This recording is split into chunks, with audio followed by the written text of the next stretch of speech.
still have 20 seconds. All right, let's just go. What is going on, everybody? Welcome back to the channel. Good to see you here. Thank you for tuning in on this short notice live stream. But something that I've been waiting to do here for a little while, since the last time we flew this particular route, or close to this route, going down to Ponce, Puerto Rico. Been a little third-party scenery development in the background, and Photo Rico Scenery was kind enough to share this with me and give you guys a little sneak peek of Ponce, which is a really, really fun airport. I've been lucky enough to fly in there several times. The first time I went in there, I had no idea what I was getting into, and then once about halfway there, we're looking over the airport arrival charts and reading all the special stuff about the airport. It's like, oh, this is actually not just a normal, ILS straight in land 10,000 foot runway situation. And it's a really fun little airport to fly in and out of, just south of San Juan. I think it's about 50 or so miles south of San Juan, and I was flying around in the Duke just prior to this stream, checking out the scenery down there, and I absolutely love it. It's going to be a sweet little flight.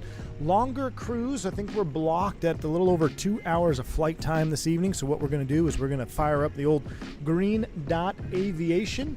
We'll do a little in-flight entertainment courtesy of Green Dot. Thank you to him for supporting the channel and being a partner here on stream with us. So that'll be fun to tackle that in cruise. And yeah, by the time we finish that, we'll be on our descent. We'll be looking over our procedures and arrival stuff for Ponce Airport. So it's going to be a fun one. We are departing Fort Lauderdale here in sunny South Florida. I wound the time back 2 hours because I didn't want to land at night. So if I've timed this right, we should be landing right around dusk or sunset here going into Ponce. You can go in there at night, but then there's some more stipulations about that approach. And the approach I want to do, hopefully if the winds are favoring it, we'll come in over the hill, make that hard right turn. But nevertheless, it's going to be a fun stream. I hope you guys are ready for it. Thank you for tuning in. And for the members, I apologize. Last night's members only stream got a little out of whack because of the power issues at the house. We were basically just cut off from our live stream, and that was that. But the good news is the power is up and running and everything is good to go again. So that's why we are back here live. So Sam F, good to see you, man. Which accident we're learning about today? We are going to go over Iberia something. I can't remember. Have to stay tuned, Sam. Good to see you, man. Hope you're well. AJ Fernari in the house. Good to see you. Because of last night, V1 has a spare PT6 cooking up the chicken coop to use as a backup generator. Yes, AJ. Dude, last night, if you were a part of that stream, the members only stream there, it was wild. We took off. First, I was debuting my lovely Texas livery on the Turbine Duke. We had a fuel leak at a Tahoe, had an air return. In the middle of the air return, I messed up the fuel crossfeed. I was trying to crossfeed fuel. I ended up depressurizing the engine and had a dual engine flame out at 500 feet, and we were able to get the number one engine spinning just in time to clear the tree line, land back in Tahoe, fixed our airplane, took off again, and then the internet shut down when we were diverting to Bishop. So it was just a wild night last night. Yes, the AC is fixed, Bach. It didn't get fixed till about 1 o'clock in the morning, but the electric folks, Coweta County, they came out. I was actually surprised that they would come out in the middle of the night like that. And they were working on it, got us boosted for the day, and then this morning they came out and dug up the main lines. It was something with the actual electric company. It wasn't anything with the house. It was just the main line on the electric company side of things. So anyway, the only bad side is we're still in the basement and it's still hot down here. So even though the air conditioning is working, it's like probably 90 degrees, 85, 88 degrees down here in the basement where I'm streaming. So it's a toasty one. I got my ice water. I got a little leftover Cubano. Got myself a Cubano coffee right here, iced, ready to go. So we're gonna blast off. It should be a fun one. My experience with Ponce was just San Juan. My dad was a pilot flying JFK to Ponce at night, and the one usable runway had a cell planted right on the extended center line, so we diverted to SJU. Yes, Darren, man. Yeah, going down to Ponce, single runway operations, and it's not just a straightforward approach to an ILS to 10,000 feet. Like, there is definitely some stuff that can pop off down there, especially you get down there in the islands. You do have those aggressive thunderstorms. They're very isolated. But if they pop up right where you need to land, which it's happened to me numerous times, not into Ponce, but just going down there, St. Thomas, I've had that, St. Martin, you know, they just pop up right on the center line. Like, oh, great, now we got to hold, and hopefully you have enough fuel to hold, or else, yeah, you're going to bug out. San Juan is the favorite bug out station. So, pre-takeoff like check. John Seaford, appreciate you. Thank you so much, man. Appreciate you. What's that in Celsius? Team Vodka, what is 88 in Celsius? 88 Fahrenheit is 31C. So it's about 31C, 32C right now where I'm streaming, which is bearable. Hopefully it'll cool down here as the sun sets. But I'm from Texas, so the heat doesn't bother me that much. But I will tell you, though, when you're streaming and it's hot, it's not fun, because then your ears start sweating, or like the headphones start sweating on your head. But nothing, chat, can phase us after PMDG release night, when it was literally 105 in the office. It was, what was it? What's that Celsius? It was like 105 Fahrenheit. So it was 41C in the office on PMDG release night when we were streaming. 41C, and I was misting my face with a spray bottle that was trying to just keep cool so I didn't pass out while we were flying the PMDG for the first time. That was a wild evening. Salim says, hello, Captain. Did you exist a 320 with pounds? You're all okay. We fly in pounds, Salim. So all of our A320s are in pounds. We don't deal with any kilos. Now, if you do international stuff, you got to be careful. There may be some what am I trying to say? The word, not transition, not translation. You know what I'm talking about. You may have to be careful for the conversion. That's the word I'm looking for. But most of the time, everything's in pounds. We try to keep everything in pounds. Everything is on pounds on the airplane, so it makes it easier for us. We don't have to constantly flip-flop, because that's how accidents can happen, and that's how you can end up with no fuel over the ocean in the middle of nowhere. So, anyway. You guys ready to get this thing fired up? Let's do it. Jeremy Harvey, good to see you, man. I did a throwback countdown music there. Okay, shout out Jeremy Harvey Music. Love that one. You were sweating buckets during the release night. Yes, that was one of the most miserable streams from a comfort standpoint I did, but it just didn't matter because we were having so much fun. It was just mayhem. If you were part of the Discord or in the Discord voice on PMDG release night, I'm hoping maybe we can do it for the 777. You know, I may not be live streaming it when it drops, but I'll definitely be in the Discord live, and we'll try to do something on PMDG release night. Should be fun. All right, Lauren, good to see you. You're blue. Da B. Da blue die. We are blue. We are jet blue. Call me blue. Freedom units. There we go, Vladimir. All right. Puerto Rico is actually just west of Fort Worth in Aledo, Texas. Nice. Go Bearcats. Hey, great state of Texas, Puerto Rico. Absolutely love it. All right. Enough chit chat, guys. We got a longer stream. Let's go ahead and fire this airplane up here. 25.5 or greater, or actually 25.6 is what we're looking for. So we got both of that. Let's go. External power is coming online. We'll let the airplane boot up here. Let me juice up the sounds. Got the Windwing full-size FCU. Yes, I've been seeing a lot of pictures of those Windwing FCUs. They look good, y'all. We do have our mini FCU up and running here today. Hopefully everything will run smoothly. But yeah, those Windwings look pretty cool. I gotta say, they look pretty cool. How is the humidity? Well, there's not any. I mean, humidity in Georgia has been pretty mild compared to what I've been used to. It's a little humid in the basement, though. I will admit, it's not awesome. I won't be here too long. Got to leave in about 25 minutes. Unacceptable, Team Vodka. Unacceptable. We missed you on the members only last night, dude. It's pretty wild. All right, airplane is firing up. While it does that, ground ceviche, we don't need to do any of that. We've already got our preloaded here. Just before we load up the flight plan, though, let's go ahead and go up our overhead. Let's go here, ground control CVR test. Haven't been in the Phoenix. Oh, we gotta wait for the, we're still not booted up yet. Hold on, we still gotta wait for the FWC. Haven't flown the Phoenix in quite some time either, so this will be good. We just did the fly-by-wire last night, so we can compare the Phoenix flight model again, so it's always good to just do it back-to-back like that so I can kind of get a feel. Now, I did check my sensitivity settings. Yesterday, fly-by-wire 320, I am running linear curves, straight linear. In the Phoenix, I'm running a minus 15 curve. So, courtesy, and 85% reactivity. That's what I have set up on my Warthog for the Fenix. So we shall see.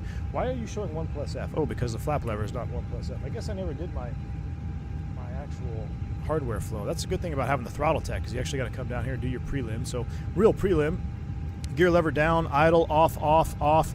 Let's go ahead and park brakes on. Those are up. That's good to go. Back to the overhead. Windshield wipers are off. We did our voltage. We got the GPU up the left-hand side. CVR test. There she is, Captain Pers, Captain, align 1, 2, and 3. Let's go ahead and see what we got here. TTO is 7. We'll put strobe in auto, nav position 1. No smoking goes auto, arm the emergency exit lights. Going up the overhead here. Fuel tank pumps are off, packs are off. Everything looks normal. They're faulted out, rather. That's a normal condition. Fire test 1. Fire test 2. Phantom already did the APU, so we don't have to do that. Up the right-hand side, PA is out and in the middle position. Excelente. Coming back down here, let's go ahead and pull up the status and recall page. We got SFCS flight control. That's all normal because we're in the alignment. Beautiful. Let's go ahead and check the engine page. We've got oil for our route, for our length of flight, so we're nice fresh service here. 20.5 on the quartz. Pressurization is in auto. Looks like 0 landing field elevation. That looks good as well. We'll hit the magic barrel ref key while we sit here. We'll put you in HG, and let's go ahead and hop down on the FMGC, pull an initialization out, and get this show on the road. Do we get peanuts today? I don't know. What is this? What do we got? We got, there's some mint service on this tonight, I hope, right? We're doing mint service. So maybe we have something more than Biscoffs. We are operating this as JBU 357. Now, this is something that I've always, I'm sure somebody can figure this out, but how cool would it be to be able to set your air conditioner to react to what you have in the sim? Like if you had a sim room, I got to figure out if that's, I'm sure it's possible. I don't know what kind of wiring or what kind of situation that would be, but if I ever have a dedicated sim room again, I'm going to wire it so I can come up here and I can adjust, even if it's like a window unit, not just the main AC outside, like a window unit AC. How cool would it be to have it working with your packs? Because I keep coming up here wanting to turn down the air conditioning. This is actually a good, we'll go over some summer ops, you know, probably all cold right now, actually, since it's Fort Lauderdale and it's hot. Summer ops, things get hotter, so we got to take into account cabin, warm cabins and all that. But man, I always come up here when I'm hot and I'm streaming. I want to turn the air on, but we can't do it because it's just an airplane. Cost index, we're going to go up there at 99 though. We ain't wasting any time. Cruise flight level. What did we file? We filed a flight level.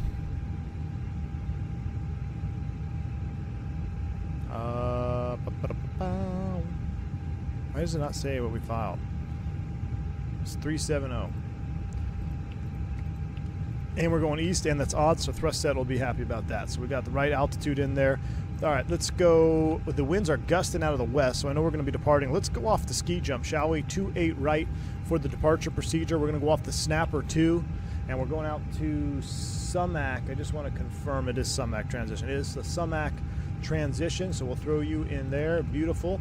Scroll all the way down. No discos. Looking good. TJPS. Now, before I put the runway in there, let's take a quick look at the Phoenix weather arrival situation. Right now, 140 at 9. So, okay, not terrible. Let's go back here and Mercadita. Ground charts 10-9. 30. I want to land 1-2. That's the one you want to land. That's the juice one. We want to land 1-2, and we want to do it off the RNAV, a 1-2, and we want to take it all the way out from Maz. So we want to do the Maz RNAV 1-2 with the visual final segment. It's juicy. So let's load that in the box here. RNAV 1-2 approach via Maz. That's a full procedure. We'll insert that. Real life, you are VFR in an Airbus going into Ponce. So at about 7,000 feet, radar contact is terminated. Radar service terminated. Remain on your beacon code. Cancellation with me or on the ground. Contact CTAF advisories. Basically how it goes. It's like, okay, now you're making position reports. Ponce traffic, Airbus 357. It's pretty cool. All right, secondary flight plan. Let's come in here. Let's initialize Fort Lauderdale to Fort Lauderdale. Now, we do have Miami right south of us if we have a type of failure that would require a longer landing distance, but for right now, let's put ILS 28 right, secondary perf, Let's get this in here. All we care about is the approach phase coming back in the emergency. So we'll put 211 in the barrow. I think that's what it is. I'm going to zero out the wind right now. Temperature 3.5 on the ground. It's a spicy one. Magic Barrel Ref says 29083. That's going in here. Oop, that's 2 dots. 29083 in the QNH is set. Radnav, nothing to hard tune. Progress page is set. Perf data. Let's go to the init B. Our fuel is we need to get that loaded up, so we'll leave it on the fuel page for now. Let's go to the Fenix tab, weight and balance, load aircraft, GSX, and they are going to show up and do their thing. So oop, that's our special juice view for IFE. So we got it loaded up. We're gonna start loading. We're gonna get out of here. Duke stream later tonight. Tower Ray, I want to, man. If I do, it would be we would just go VFR Duke from Ponce maybe to San Juan, or like maybe from Ponce to somewhere else down there, some cool little island airport. I don't know. I can't guarantee. I'm still loading. We have pods. We're moving next week, right? So we got. You guys ever heard of pods? U-Haul pods. So I got a big pod out in the driveway, and I'm trying to load it up when it's not middle of the day. So the wife right now, her job is to load boxes, and then my job is to take said boxes and load the pod. So we'll see. I don't know what time this stream's going to end. I will also have to go tend my ribs. I got some ribs on the smoker right now. About another 45 minutes. I got to pull them off and sauce them and then throw them back on. So we'll make sure I don't forget to do that, or else we're going to have some dry ribs tonight. But we'll see, Tower Ray. I want to, man. I'm having so much fun with that Duke, dude. So much fun.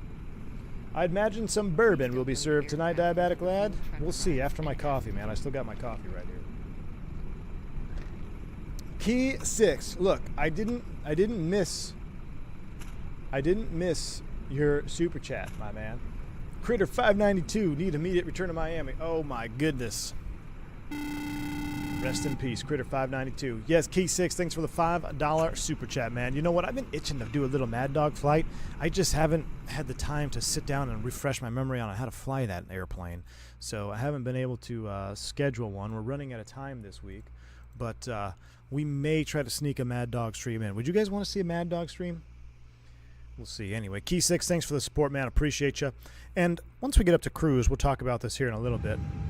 I'm going to go ahead and fire up the APU because it's probably hot out there. We got to get this sucker fired up. We got to talk about, if I'm not, for the period of time that I'm not able to live stream, but I am able to upload content, I'm going to need some ideas from you. What do y'all want to see? Like, there's a plethora of tutorial videos out there, but I could still do tutorial stuff, or I could do, like, I don't know. Do you guys, does anybody watch full flight? Like edited full flight stuff, you know, where you don't just sit there and cruise full flight, but, you know, go through a full flight, condense it down to like 15 minutes or something.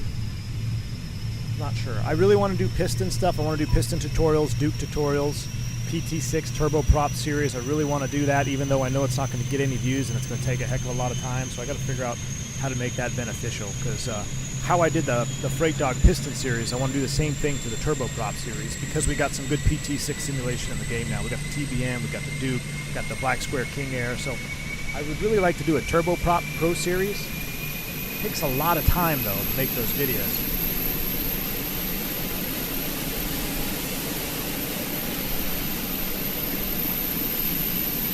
Jamie, you like full flight? Edited full flights? Wow, I'm actually surprised at all y'all like full flights.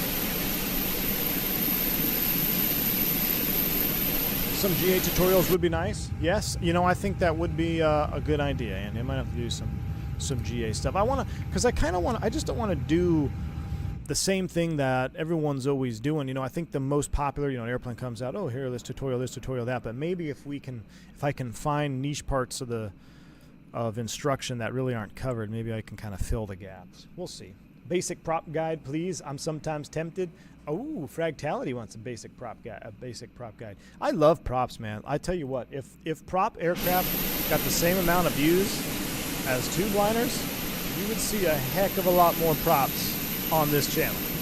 That is for sure. Edited flights are great. Jeff Deviano does it all the time. Yeah, Jeremy, and that's kind of where I got the idea. I didn't even know. I've watched several of his full flight edits from Jeff Deviano. McShigney, how long will I be away? it all depends on when I can secure a new streaming location. So I already spent some time in the Texas house and got everything up and running as far as the Starlink is concerned.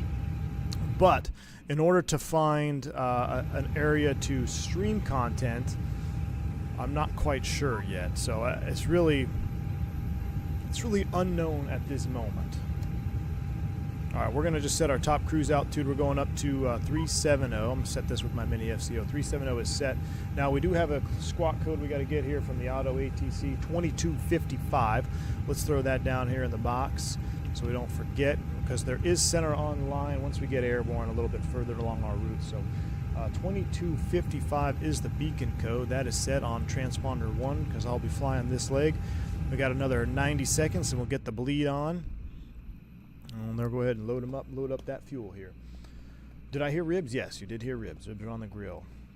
Any DCS content? Probably, Farmer Joe, because the office that I'm setting up at the house when we move into Texas is going to be, it's going to have a dedicated sim office there. So at least for the time being, and until I can go find a live streaming situation, I'm going to have my setups both for DCS and for Microsoft Flight Sim. Unfortunately, the Phantom comes out the day that we close on this house, so the sim will already be packed up, which is unfortunate.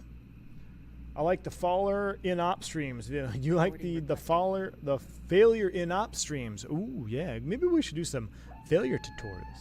I put 225 instead of 2255. Did I screw that up? I did. 2255. There we go. Thanks. Real airplane, I think, would have defaulted back out after that. Bombtech missed a 5 in the transponder. Thanks, got it, man. Southwest Trucks for JetBlue merger. You hit her here first, Water. Good to see you, man. Have I tried to stream over Starlink? Gary, I have not yet. And that's why I'm saying I don't know if it will work. I don't have high hopes. But you can guarantee that I'm going to give it a shot and I'm going to try. I don't want to say, oh, yeah, I'll be up and running here soon, because I don't know if it's going to work or not. I will try, though. Captain Shaq O'Neill in the house. What's up, dude? Hope all is well. Heard news from your last stream or two off for me to see if I do some study. All is well. Heard to news from your last stream or two. Heard to news from your stream. You're off to me if I see if I do some study, but want to say hi. Shaq, appreciate you, man. Thanks for stopping by. Hope you're well, dude. Get that studying in. I'm a terrible human being. We were supposed to study, weren't we? Gosh, I'm a terrible human. I'm sorry, Shaq. Dude, I hope you're crushing it out there. Keep me posted on your progress, man. I'm gonna check in on you. I haven't forgot. We may not study together, but I'm gonna keep tabs on you, man. You're gonna be crushing out there. I'm sure you are. Always a pleasure to see you stop by, man. M68 Ken, thanks for the $2 super chat, my friend. I prefer props, especially those in GA. Oh yeah. Thanks for the super chat, man. I love props, man. It's an love. I even voice messaged you when I got crickets. Shaq, I'll answer the question right now. It's a bug. That's a bug. I remembered it. I never answered back. I listened to it like when the kids were sleeping, or like my little girl was asleep right next to me on the couch, and I didn't respond, but I responded in my head. It's a bug.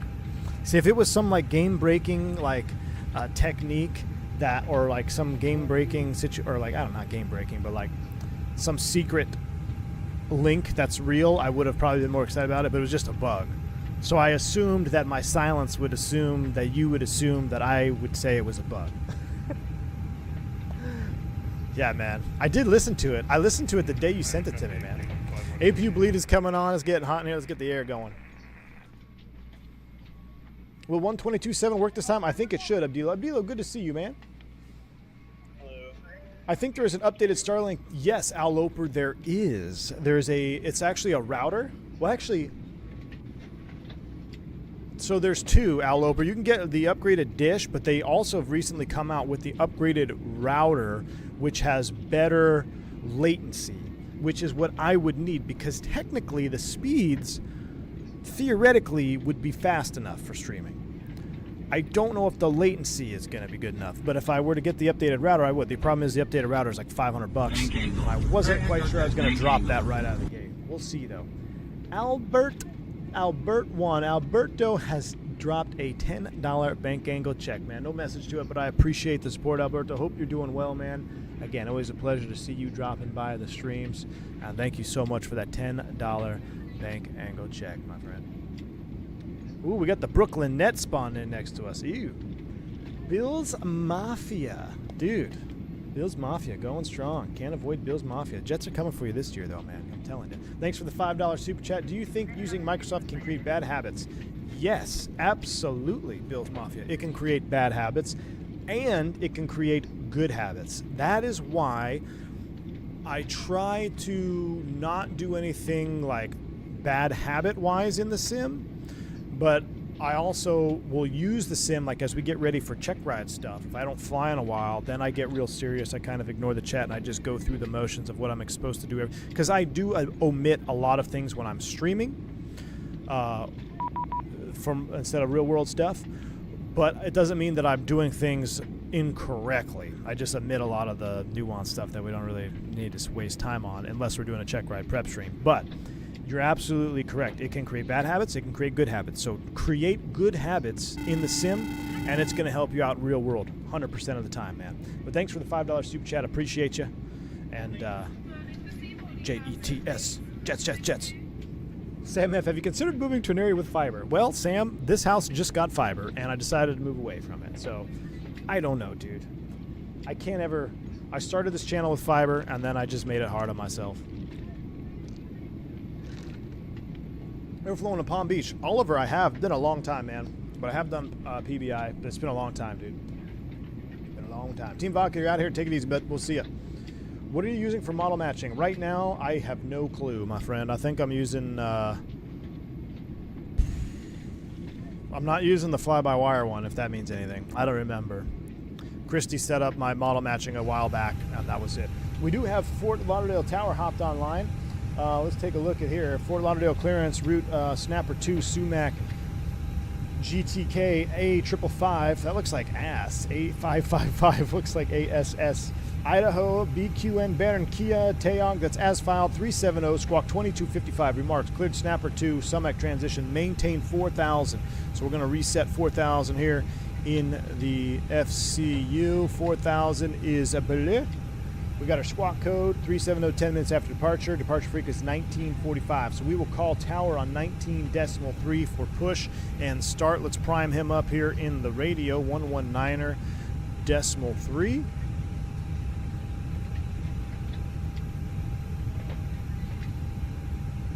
I've got him primed up. I'm not going to put him active just yet because we don't need to. Everything else is good, though. We do have a company message. I think that's prelim stuff. So let's see what we got here. Let's go AOC, received messages. Let's get our prelims. There's our load sheet. We got any jump seaters? 0 fuel weight, blah, blah, blah. It says 0 packs. I don't know, that one looked kind of weird. We'll get our final. We'll see what we get after that. That looks good. Our block fuel is on board, though. 17.0 checks. That's what we need. We need 16.1 for takeoff. We've got 17.0. We'll put that in there. Block fuel is set. We'll get the fuel tank pumps on. Seatbelt sign is on. And let's make sure it is balanced, right? Remember, we talked about good habits. This is what we do in real life. It is balanced. But I did it kind of out of order. Normally I go fuel pumps. Normally I go balanced, FMC, pumps on, or something like that. I don't remember. It's been a while since I've flown, y'all. I haven't flown in almost a week. I don't fly until the weekend, and I may not even fly this weekend because we are moving, and I may have to just drop it, spend the weekend loading the pod. We shall see. I'm surprised you do not turn the chat off during check ride prep streams. Jeremy, I don't need to turn it off because I'm really good at ignoring it. If you've noticed, sometimes I don't know what it is, and I do apologize.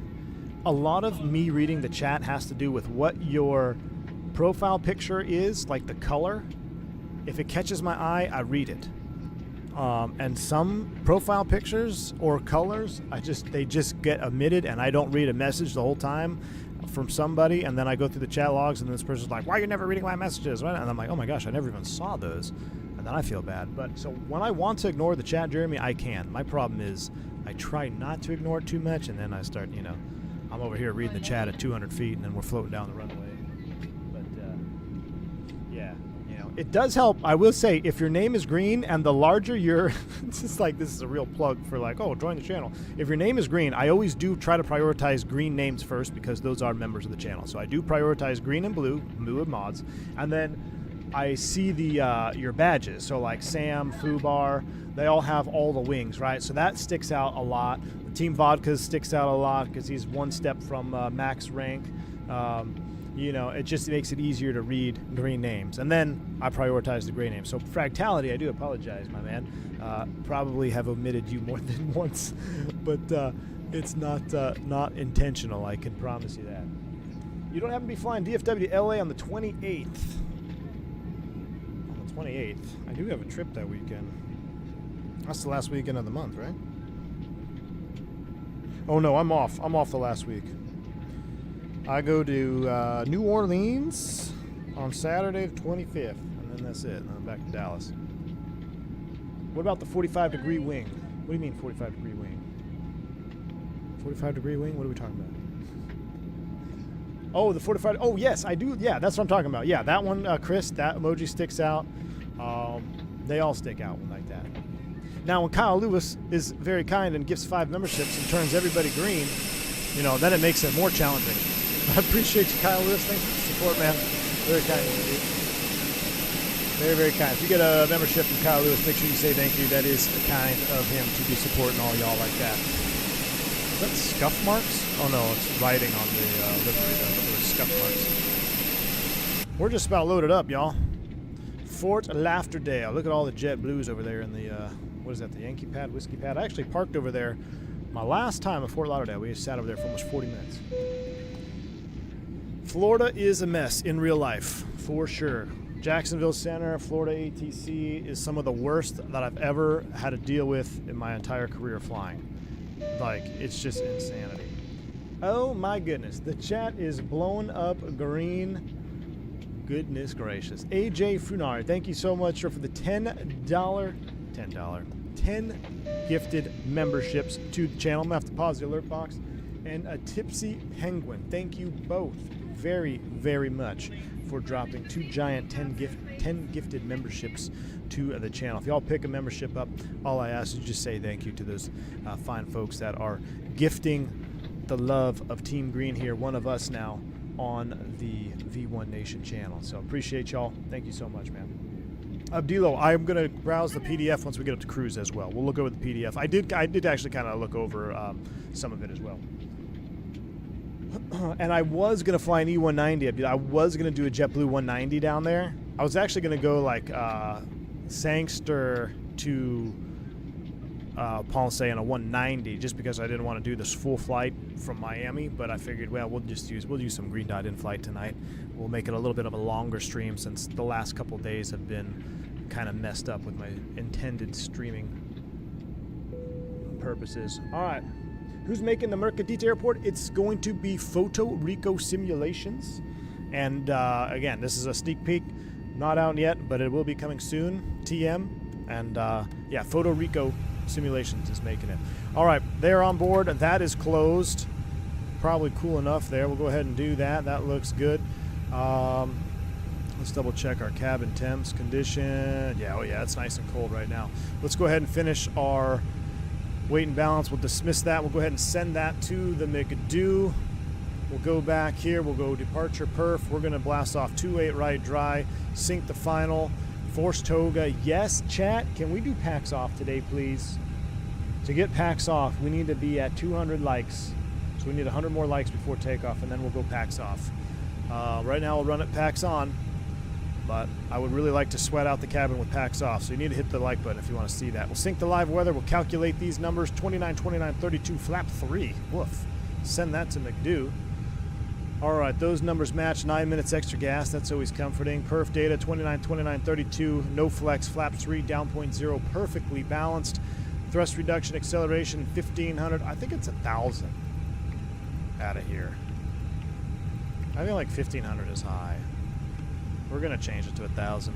I think I have it defaulting to 1,500. I really want to say it's 1,000 feet. It might be 1,500. I don't know. I haven't flown an airplane in a while. All right, 2908D, 4,000 is set. Company message. Let's get our final load sheet. Speaking of E-Jets, how realistic FSS? I don't feel that great. Defender, I like them, man. The way they fly. I will say I don't love the new sounds. I kind of on the 190. I feel like the new 190 sounds are a little off. But I like them, man. I have a lot of fun with them. In fact, the stream today was between this one and a Midwest flight from Milwaukee to LaGuardia, which we'll probably do that, I'm thinking, tomorrow. We'll go Embraer 190, Milwaukee to LaGuardia, or I'm sorry, Milwaukee to Washington, D.C. for the river visual on an Embraer 190. In a Midwest Embraer 190 with the same registration that I did my very first flight in a 190 in. So it'd be kind of cool to fly that bird, courtesy of Whiskey Throttle, who also dropped that livery on the Flight Sim TO. He's popping out some fantastic liveries for those E-Jets. That's going to be fun. So, all right. We got everything loaded up. We got to call tower. Let's do a situation here before start check. Let's actually, let's do a little bit of crew brief. It's going to be a left seat departure out of here. We got 4,000 on the climb out per ATC. If we lose an engine, we're going to go straight out over the water, 1,000 feet, come back around. We'll speed up, clean up. Landing back at 28 right. If we need a longer runway, we can head over to Miami. Also, we have 28 left available if need be. But if we need any sort of runway length, we're going to go down to Miami. We'll put that in the secondary. If we're on fire, though, you can make sure we'll be coming right back here to Lauderdale. Flaps free on the departure. We're going to be on tower here, 19.3, which just signed off. So disregard that. We won't be talking to tower. And that's all I got. Any questions? No questions. All right, before start check, windows, doors, and slides.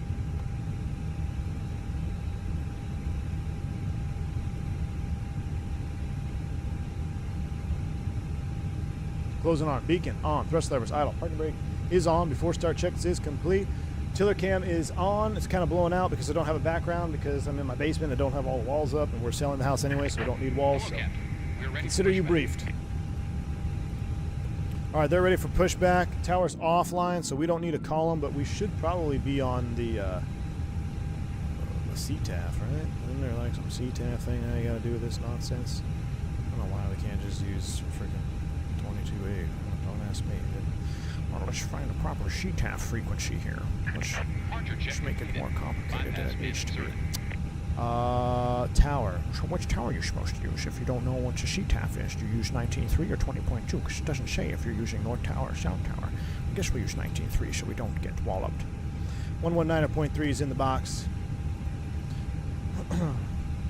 Lauderdale traffic. JetBlue 357 will be pushing back off Gulf 11. Headed 28 right. Follow Lauderdale traffic.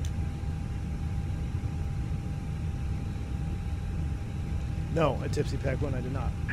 Locking gear. I did not.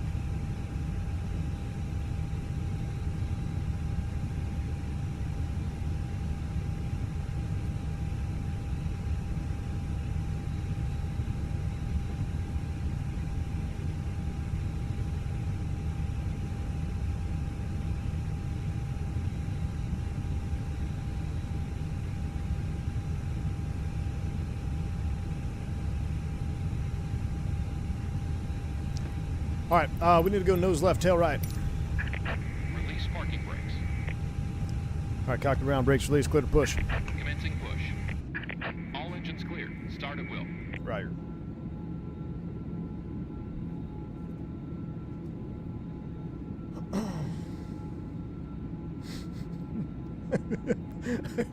Premium. AJ, how is that Airfoil Labs King Air? So I did install or update my X-Plane 12 today, y'all. Not even kidding. I checked out the new X-Plane. Golly, here's my consensus. I was gonna do an X-Plane stream. I even have a thumbnail ready to go. First off, I don't remember any of the bindings for views and cameras. It's just it's kind of frustrating. I have to relearn that. Also, when you slew around your airplane, like in Microsoft, it's left is left, right is right. In X-Plane, it's backwards. So that's annoying. I gotta get used to that. But here's the thing. The sim as a whole, with the lighting, some of the clouds, the anti-aliasing now, looks much better I will give it that. And if you spend time and you have pay-where scenery, it's actually probably somewhat visually okay, appealing, doesn't burn your retinas. It probably, you know, if you had like Orbix and stuff, it actually probably would look pretty good. The problem that I'm seeing now is I am extremely spoiled with the detailing of the textures and the modeling on the airplanes that we have in Microsoft. You look at the Duke, you look at the Phoenix. Brakes are set, clear to disconnect. You look at the detailing of this cockpit and the lighting of the cockpit, it's like, whoa, it looks real. X-Plane, the cockpits and the airplanes themselves, I feel like are behind the sim now. You know, before they were kind of equal. Now I think the sim is actually moving forward as a whole, but the airplanes, the third-party airplanes out there in X-Plane 12, they all need to be up. They need to be brought to new standards. Because I even loaded in the IXCG, which it looks okay, but I mean, you look at this overhead here, and I zoom in. Like, this looks like a real overhead to me. Like, I really... Tow truck disconnected. I mean, it's obviously not real, but I mean, if it could pass as real. If I took a picture of it and like just flashed it in front of someone's eyes, like, oh, that's pretty close to real. The stuff in X-Plane just does not have that detail, and it's kind of like, oh man, I'm so spoiled now. But for those fans of the sim, I will say that the sim actually looks pretty darn decent. But you don't have any little random rain showers like we do right now. I got a little rain running in over the cockpit. We need a rerun for wet numbers. Let's rerun for wet numbers here. We're going to go flap config. We're going to go wet. We'll see if that changes it at all. 29, 29, 33, flaps 3. No, it didn't change it at all. So we got wet numbers 2-8 right now, but the feds are satisfied. So let's go ahead and fire it up, chat, shall we? We're going to fire it up. Clear to start engines. Gosh, I love this sim. Look, we got a little water coming on the windows. Clear to start. Here we go. Ignition mode 2. Ignition start. APU bleed is on. Beacon is on. Tug, tow, and a pin. There's the salute. Flash them with the lights. Starting engine 1. Shh.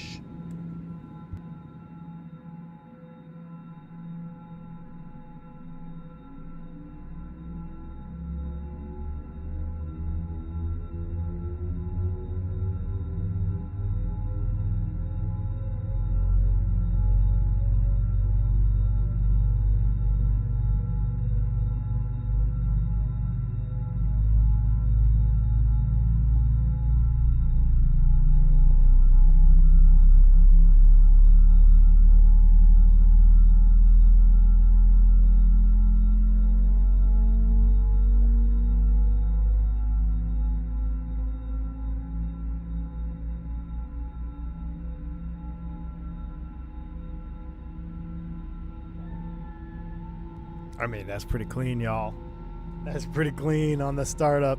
We'll do a 2-engine taxi out because we got wet surfaces. Now, here's a tip. Real life, and if you want to be super realistic in your sim, which we all want to be, Fort Lauderdale gets a lot of rain, right? Most of the time, it's when it rains, it's still pretty good as far as traction is concerned.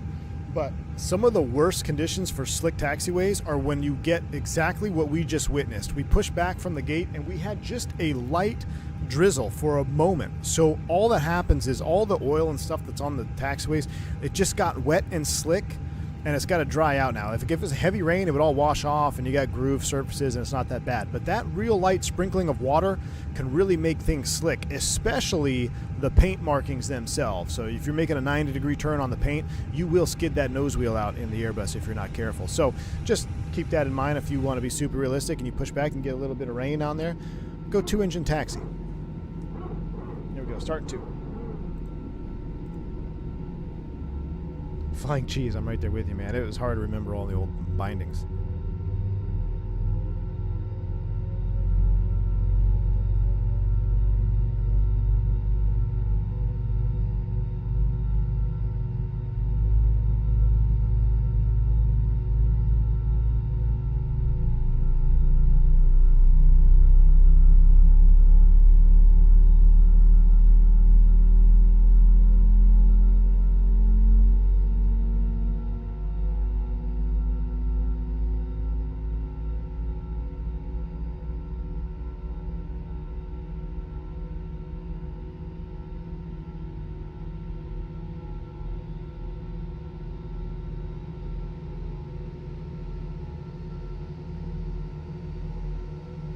For London traffic, Allegiant 523, short final on the last runway 28 right. For London traffic.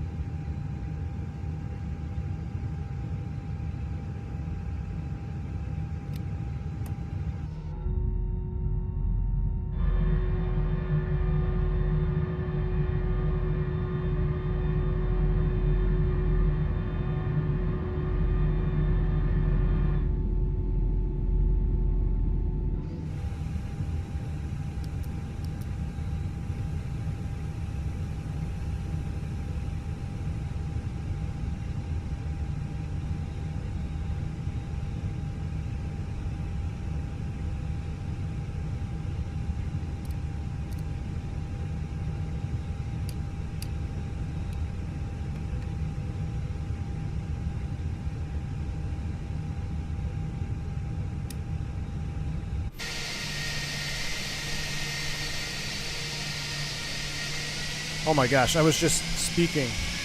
Muted.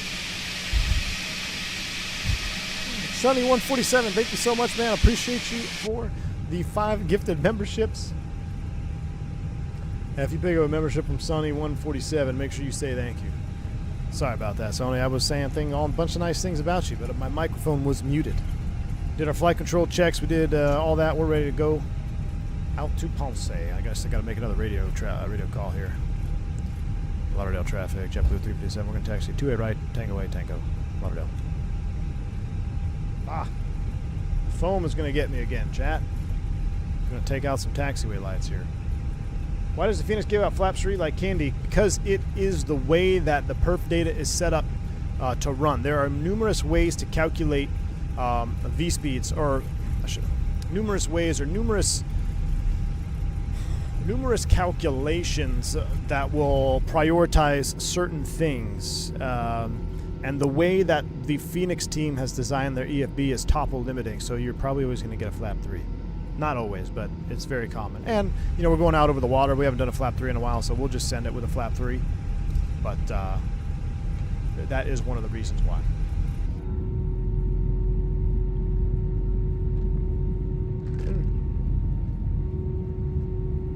Look at that rainstorm out towards the right there. Wait a second. We need to go to 28.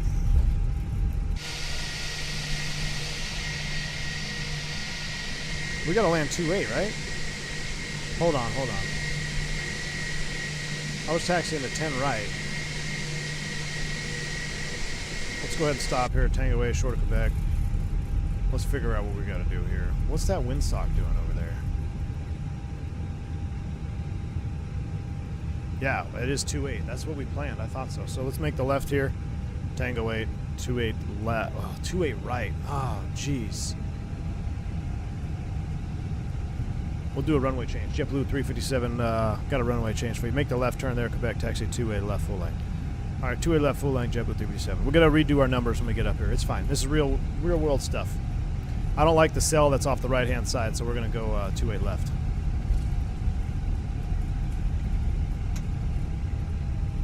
Not entirely unrealistic.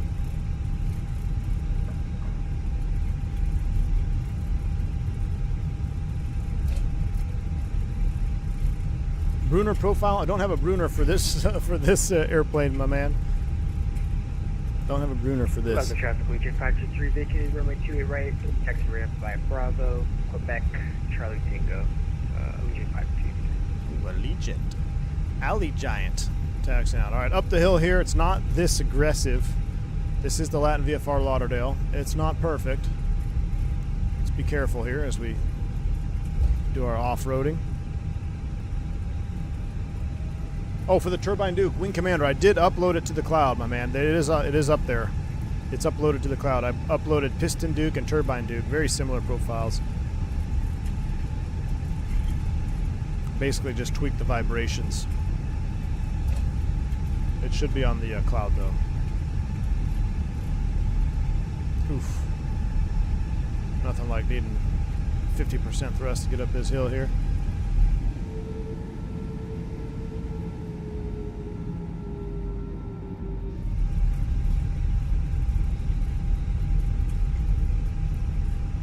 Yep, if Latin VFR could stop making airplanes and start fixing sceneries, I think that would be more beneficial.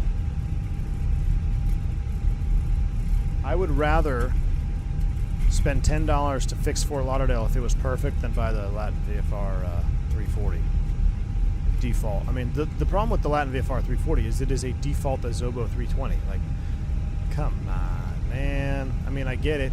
Money makes the world go round, right? So I get it. I get why they do it. Lauderdale traffic. This is Frontier Flight 294, taxiing the runway 28 left via Tango 8, Juliet. He sounds Lauderdale like he's traffic. from London. It won't happen, says Fractality. Yeah, I know it won't happen. Just a pipe dream. Just a pipe dream. Just curious, since I want to do this as a career, how did you initially build turbine time? I was flying freight, Bennett. Flying freight, and I also flew citation jets too. But the bulk of my turbine time, I needed to get 1,000 PIC turbine for insurance purposes for flying corporate jets. So that's why I was flying freight. I flew for a 135 freight operator. I did some contract stuff.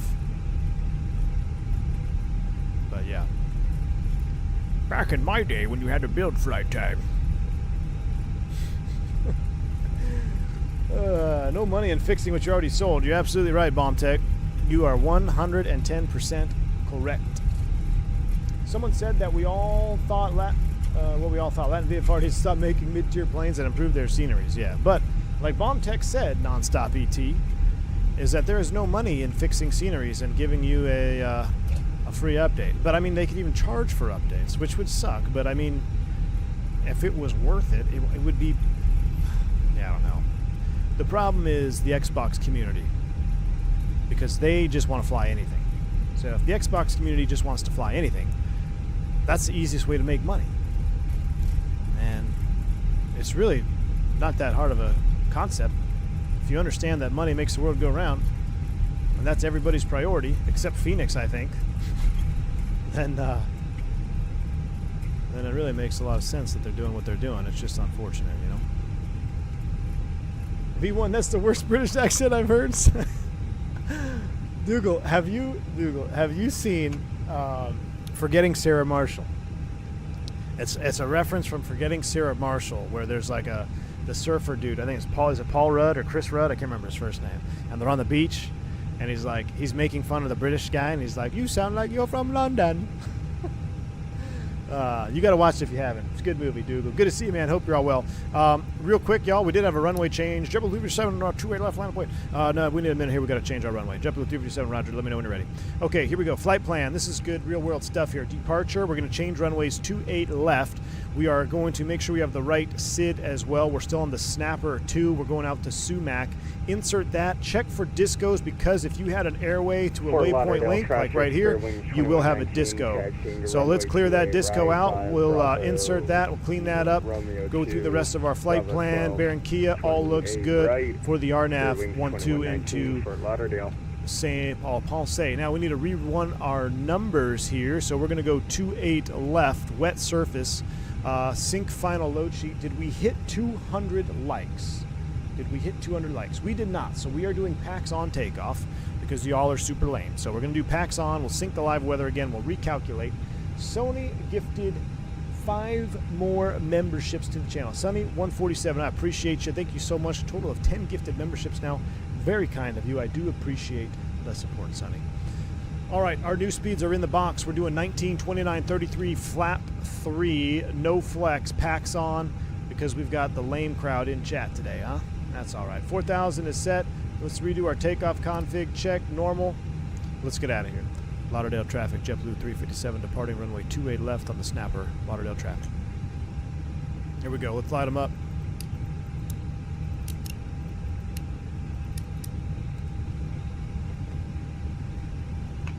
Flight attendant never called up, but the cabin ready sign is on, so we're good. This is always a fun one, blasting down the ski jump. Ooh, we got Frontier behind us. A Frontera. You guys see that? Frontier's changed their name to Frontera.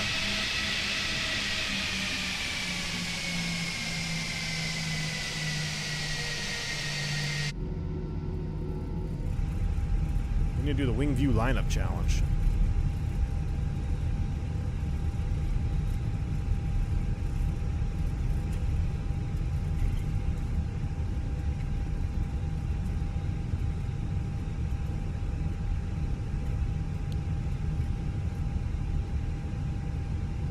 28 left. Runway heading checks 280. Y'all ready? We're ready. We're lined up. That's pretty good. A little off, but we'll be all right. Get those yogas in chat. Let me move my foam out of the way here. Spool them up 50.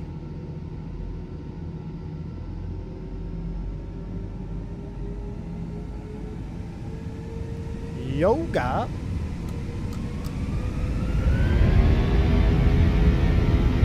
Oh, yeah. Would have been 10 times better with packs off. That's right, man. Toga, SRS, runway. Auto thrust is blue. Thrust set.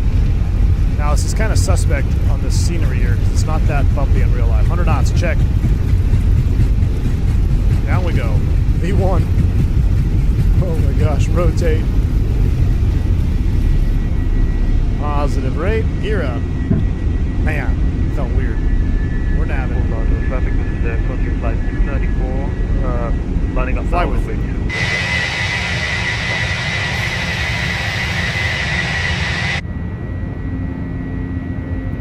2. Just a bumpy, windy. I mean, I guess it is gusting 25. All right, here we go. Best part. Reduction.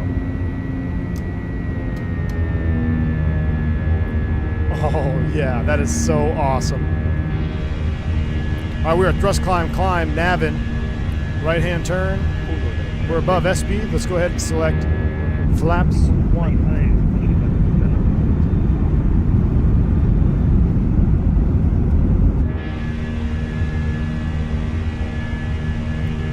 Lauderdale traffic. JetBlue 347 out of 2000 on the snapper.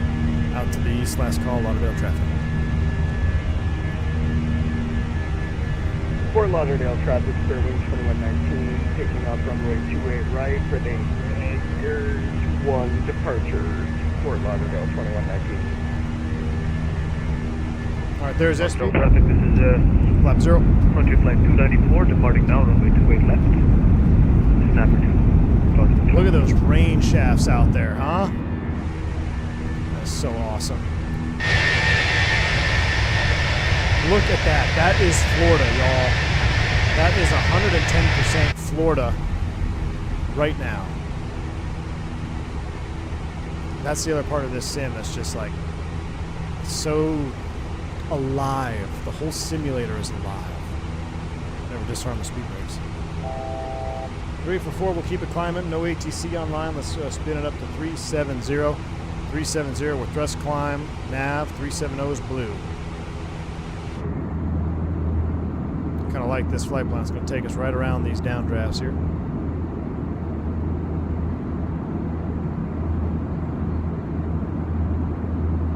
If only you could see it on radar, I know. Even if they just gave me the fake radar, man, like that's what I want. I mean, that looks so real, y'all.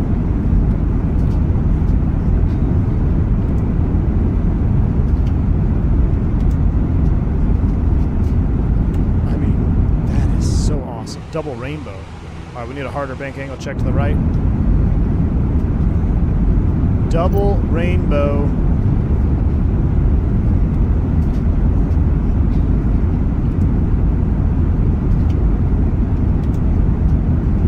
Fort Lauderdale, Fairwing 2119, clear of runway 28 right, last call. Fort Lauderdale.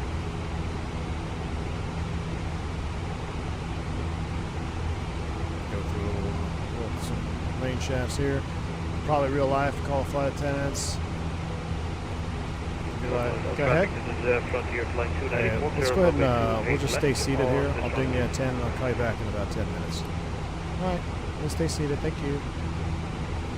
So they're going to stay seated. Start the chrono. Boy, I remember to let them up. So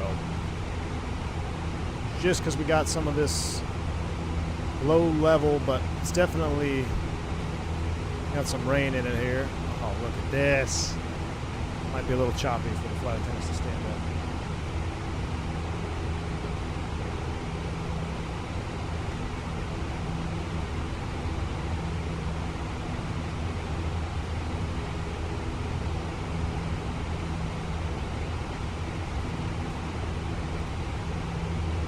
All right, there's 10,000 feet. Out of 10, let's get these off, We'll ding them. So now they know we're out of sterile, but because we started the chrono, they're going to remain seated until we get a little higher up here and we can take a look at what's going on out the window. We're accelerating our cost index climb out speed. I'm going to go ahead and change that. I'm going to select 270 right now on my mini FCU. So I got 270 selected. You can see that there in the speed tape. Give myself a little better climb rate, and that's also turbulent penetration speed here until we reach Mach. So maintain 270 in case we get some good bumps here.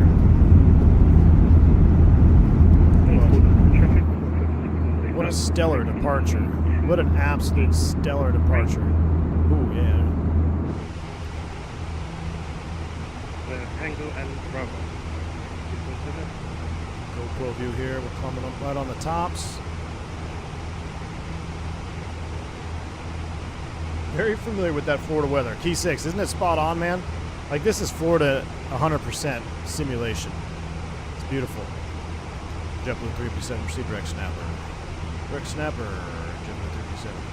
Direct snapper in the turn, and we can avoid all that. That one looks a little darker there.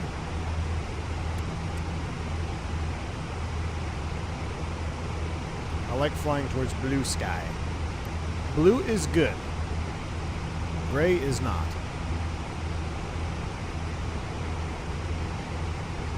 Yeah, Rahul.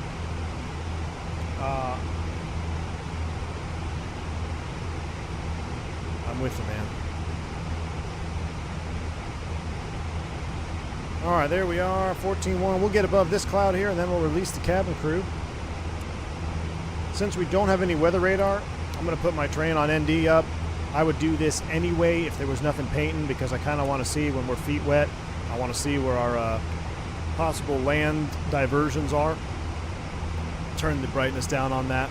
But anytime I'm out over the water or flying across the island, going down to the islands, Caribbean like this, if there's no weather, that's an immediate threat. I just have the terrain on, and that's just another use of terrain, right? It's like, we'll talk about the ETP here in a little bit as well, but terrain, it's not just for high terrain. It can help you determine where your position is in relationship to land versus water when you're flying out over islands and stuff like this. So just an extra situational awareness tool. Doesn't cost you anything. It's free, so use it.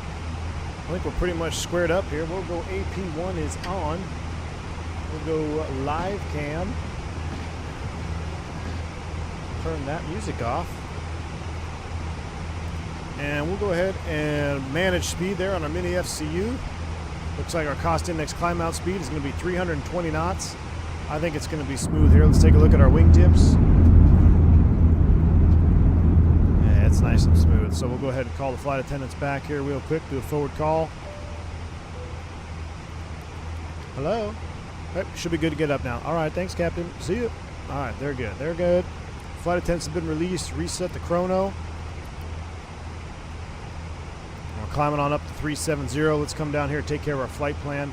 We'll do a secondary. We'll copy active. RadNav, nothing to delete. Progress page. Let's put in TJPS for Ponce.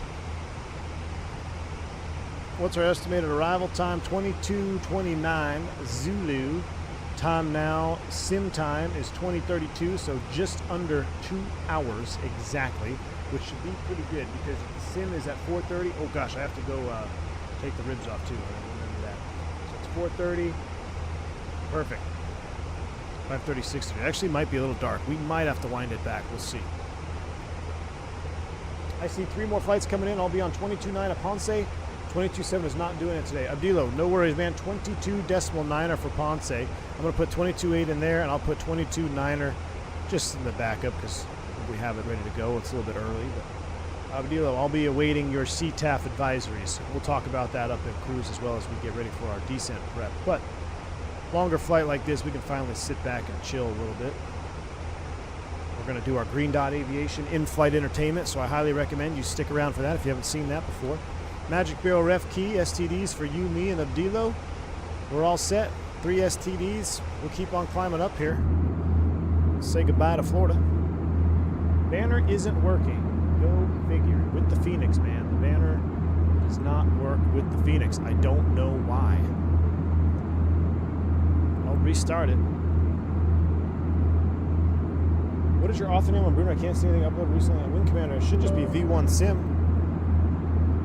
Should be V1. Do you see any of my stuff? Because I have them all uploaded, but I wonder, I upload it through the CLS. I don't know if I have to go or log into the website. But do you see any of them? Alright, fly live, reset. Maybe, hopefully it's working now. We'll see. It'll probably bug out, but it'll be... It doesn't really matter. We know how long it's going to take to get there. Look at that wing, though. Goodness me, I love it. We'll enjoy some islands here off the nose before we get up to complete blue nothingness. ZMO Center is online. Excellent. Wing Commander, you can't see any? Interesting, because I've uploaded probably a dozen. I'm going to have to look into that. Maybe I have to upload it through the website instead of the CLS software. That's interesting. All right. I will take a look at it hopefully after the stream, Wing Commander. I apologize, man. Frontier is coming with us? All right. And another JetBlue. It's Frontera. I guess Phoenix has said not include fake Microsoft weather simulation since it doesn't fit. Yes, Slow. That's exactly why. Phoenix does everything. They don't do anything fake. So I can see why they don't want to do it. I get it. I'm not going to complain about it. But I will say that when I fly airplanes, I think the A300 has it. I know the Dukes have it. Just Flight aircraft have it. You know, it gives you that NexRad style weather radar download, which, in my opinion, it's better than nothing. But in a lot of people's opinions, if it's not real, I don't want it. I get it. So, you know, it's just you gotta pick a side. Kind of an interesting loading situation we have there with the water. But yeah, in my opinion, it doesn't bother me to have that NexRad style radar. Now, I can see where it would be problematic to make it look real, though, because that NexRad style radar is not how the weather radar works in the Airbus. It's depicted a little bit different, so it might look a little funny, you know. Might look a little funny. You know, the fly-by-wire has default radar, I believe, which it's better than nothing, but yeah, it's not really realistic the way it looks. What island are we passing? I think that's Freeport, right? Bahamas? I think that was Freeport down there. Oh, here's a cool view as we get ready to go. Do this little view here. Let's see, when are we going to hit the center? Because I need to take the ribs off and cover them. Alright, we're not online a center yet, but there should be some, according to the weather radar, there's actually some, whoa, yeah, there's some cells over there. You can see that dark cloud out there. That's pretty cool. So on the real world weather radar, there's some weather right off our left wing right now, and you can kind of see how that's trying to load in, which is pretty cool. Do airline pilots use ForeFlight? Some do. Depends on the airline, Bills Mafia. ForeFlight is a common backup. So I think most every airline in the U.S. uses Jeppesen program or like the FD Pro app or a rendition of it, and then a backup software is ForeFlight for a lot of different companies. They use ForeFlight as a backup, which I like ForeFlight because they have some cool stuff now, which I want to see what they use. ForeFlight has a turbulence like identifier thing now that just came out, and I'm curious to see. I have ForeFlight on my iPad, and I'm curious to see how it works next time I go flying. But a lot of times, yeah, like I said, it's used as a backup. Kako is in the house, man. Good to see you. Got my first OE tomorrow, Boston to San Jose. San Jose, Boston to San Jose. Dude, that is a long flight. Whoa, that's really cool, Kako. San Jose, I love San Jose, man. That's my childhood memories, flying into San Jose to go see my grandparents in like that Central Bay area. So, good deal, man. Enjoy it. That's really cool, dude. Flying Cheese says, Class 1 medical question. How much attention is paid to hearing when renewing first class? Flying cheese. In the FAA first class medical, not too much. As long as you can hear normally, hear normal conversation, pretty much all they test for. You're not going to be hooked up to a machine and like have to listen for the beeps, you know. You don't have to do that. As long as you can hear normal conversation, I'm pretty sure that your suffice for your class 1 medical as far as hearing is concerned. 5-day trip, not so bad overnights. Hey, that's awesome, Cat Cow, man. That is cool stuff. Wing Commander, okay, so can I see your profiles on the website, but not in the CLS tab. Thanks for your help. Oh, Wing Commander, good deal, man. Well, hopefully they work out for you. The for-flight turbulence is useless. Only source data from corporate flights that participate. Oh, priority right. You just took the wind out of my sails, dude. Just took all the wind out of my sails. All right, chat, here we go. We're climbing up to 270. I real quick need to go fix my ribs. I'm going to take them off. I'm doing party-style ribs again. So I will put you all on the jump seat. Don't touch anything. You have control. I will be right back. Just give me like 5 minutes. Hopefully before we level off, I'll be back. We're climbing up to 37. Should have probably checked to make sure we can get to 37 real quick so we don't install this puppy out. Optimum 36 and 39.2 max. All right, cool. I will be right back.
All right, we back.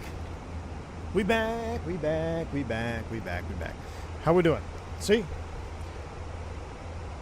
We have a ZMO. Contact me. 32.3.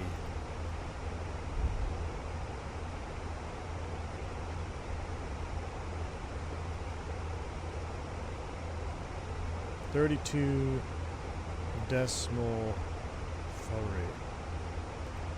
Beautiful.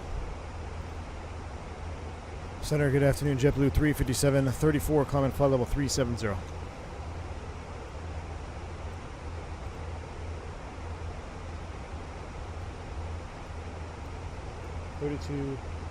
JetBlue 357, good evening. Squawk 7416. Squawk 7416 for JetBlue 357. 7416 in the squawk code. You're not alone, Captain. This time the gate number on the taxi lane. 1621, good. Send 3 of you to the gate and FedEx to where the C-17 parks. Dilo, sounds good, buddy. Read in Micah's 4 departure. Micah's transition Oh my goodness, I just spilled coffee all over my Maintain shirt. 4000. Expect flight level 320, 10 minutes after departure. Nice. Departure with me. How are the ribs looking? Walk Lightspeed, they are looking 747. good. I should have taken a camera up there. Bring you guys in for our in-flight rib cookout. So I started doing this thing. I call them party-style ribs, where this is my second time doing them, where you slice the ribs individually, you season them up, you smoke them for 2 hours, and then you put them in a foil boat, essentially. JetBlue 357, radar contact. 28 miles northwest of Nassau. Flight level 354. Climb and maintain 370. Welcome on board. Climb and maintain flight level 370, JetBlue 357. Thank you. And so, yeah, you smoke them for 2 hours, and then you put them in like a tinfoil pan, whatever. Put butter, put your sauce that you're going to use. So I'm doing honey hot. Whoo! Doing a honey hot with mesquite honey, Texas honey. And then you cover it up, and you put it back in there for 30 minutes, and you kind of let it steam in the butter and sauce, and then you take them out, and they're just delicious. 1621, your rebuck is correct. No one tell them what I did to the door guys. Oh, Zippy Zapple's here. Zippy, good to see you, bud. We're going to be using your IFE tonight, my man. Zippy Zapple's IFE entertainment screen. I'm going to turn the volume down just a tad. Have you ever used the expedite push button? Yes, 3 times. Once because I was curious, once because it was an accident, and the third time because I was showing the FO what it did. It's the only time I've ever used the expedite button. It's not prohibited for us. It's just, there's really, well, if you use the expedite button, you'll get more G loading. Yeah, great. That's all I want. I want to expand the G load so I can just ride the barber pole and push the aircraft to the limits. You really don't need the expedite push button. You can do whatever you need to do with the expedite push button without using it by just selecting speed. So just select speed and either speed up or slow down. Well, really it would just be speed up. Whether you're descending or climbing, though, you would manage your speed with the selected speed. Alright, we're leveling 370. Let's put the tray table away. It's a little early for that. Lockout star. We got a smooth ride. Seatbelt sign is coming off. Let's go ahead and get the cabin warm. We only have 121 packs on board, so let's go low flow on the pack flow control valves. Where am I looking for here? Bleed. There we go. You should see the, well, I was late to the party, but yeah, there goes the low. So we're on low now. Typically 138, 148, you would go pack flow control low. You don't need all that air. It's a little excessive. You just save a little bit of gas or save a little wear and tear, really. We have a comfortable cabin, right about 70 degrees. Cockpit is 72. Looking absolutely juicy in the turn here. Oh, look at that. Kendrick Lover, good to see you, man. What up, man? Cooking videos while you find a new HQ.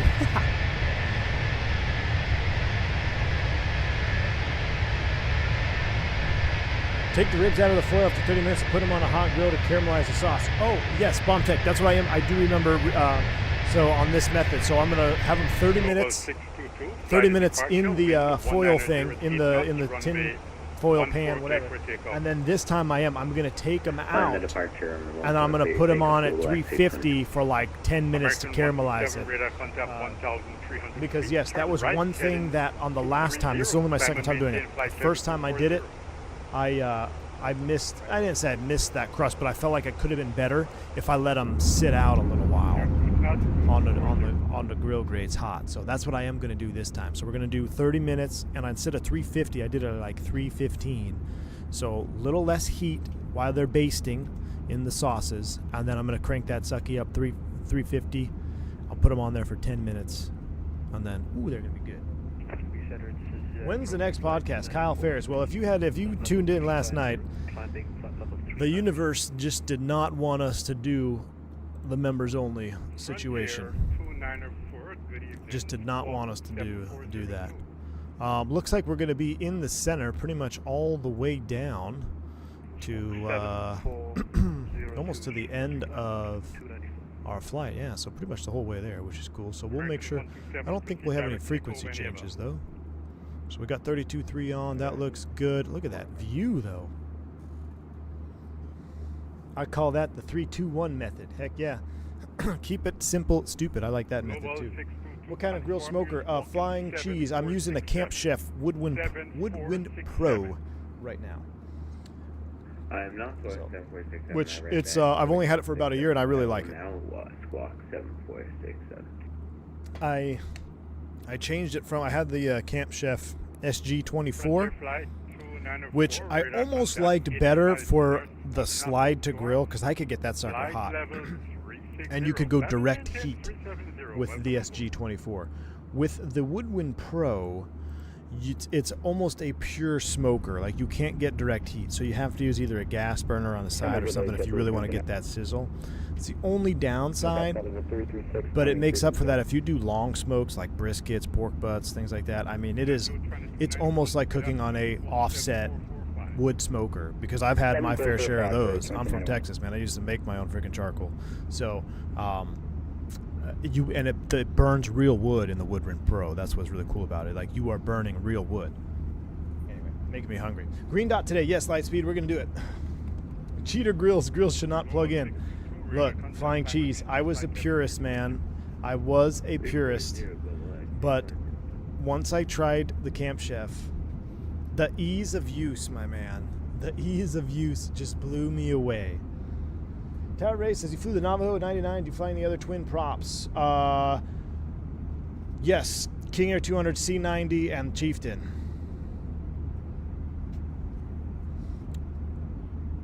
Yeah. I didn't flew for. I flew a 310. Wasn't for freight, though. But I flew a 310 for a guy as well, which was kind of fun. In the 320, how do you taxi? I heard that you speed up to 30, slow down to 10. That is true. You want to minimize the uses of brake applications, or you want to minimize the brake applications that you do going to the runway because that's how you heat up your brakes. So that is a Airbus recommended taxi method. You don't want to ride the brakes. How fast do you turn? What are the speeds? If you're going over 90 degrees, don't be above 10 knots and you'll be fine. You can make some 90 degrees at like 15 knots, especially if you're light, but for comfort, I mean, you got flight attendants up in the cabin walking around, especially if they're getting ready for takeoff or what have you. So just 10 knots and a 90 and you'll be fine every time. Pastor instrument written today. Heck yeah, Bo Hostler. Congrats, man. That's awesome. Congrats. Unlike your stove or smoker, do you not preheat your brakes to 350? No, I try not to preheat the brakes to 350, Steven. Typically, I get that from the junior captains when I take an airplane over and the brakes are 350. I'm like, oh, tell me your employee number without telling me your employee number. 350-degree brakes, like completely unnecessary. All right. Sometimes, though, it is necessary. Ponce, real life, 35C. You're probably going to have hot brakes for a little bit, but it'll cool down quick. JetBlue Ops, no ADC required. All right, chat. I think it's about time we settle in for some green dot, huh? I think it's time we settle in for some green dot. Hold on, I do have a voicemail. Let me check what this voicemail is real quick. American 127, you're leaving my airspace. Navigator black. Chase advice.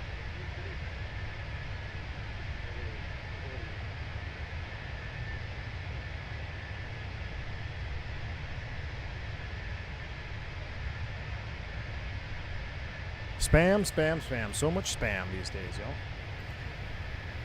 V1, your bar at the top is showing NA. Again? Go figure. All right, one last time we're going to fix it. So what we're going to do is I'm going to fix it one last time. I'm going to... oh, you know what? FlyLive crashed, actually. It's not even on. That's weird. It's something with the Fenix. Something with the Fenix and FlyLive. And not just the Fenix. We've noticed it in other add-ons. But some add-ons work just fine. Some add-ons will crash the FlyLive overlay, and I don't know why that is. It must be a conflict with like SimBridge or something. SimConnect. Ready for taxi with information Delta. All right. We're up and running. Bahamas 237 taxi, short runway 14 I think it's time, y'all. You ready for some green dot? Let's settle in. Welcome. Oh, we don't have any IFE on this JetBlue? We sure do. We sure do. Now, the problem is we do have ATC online, which hopefully he won't call us. Short runway 10 via Alpha, QNH 1013.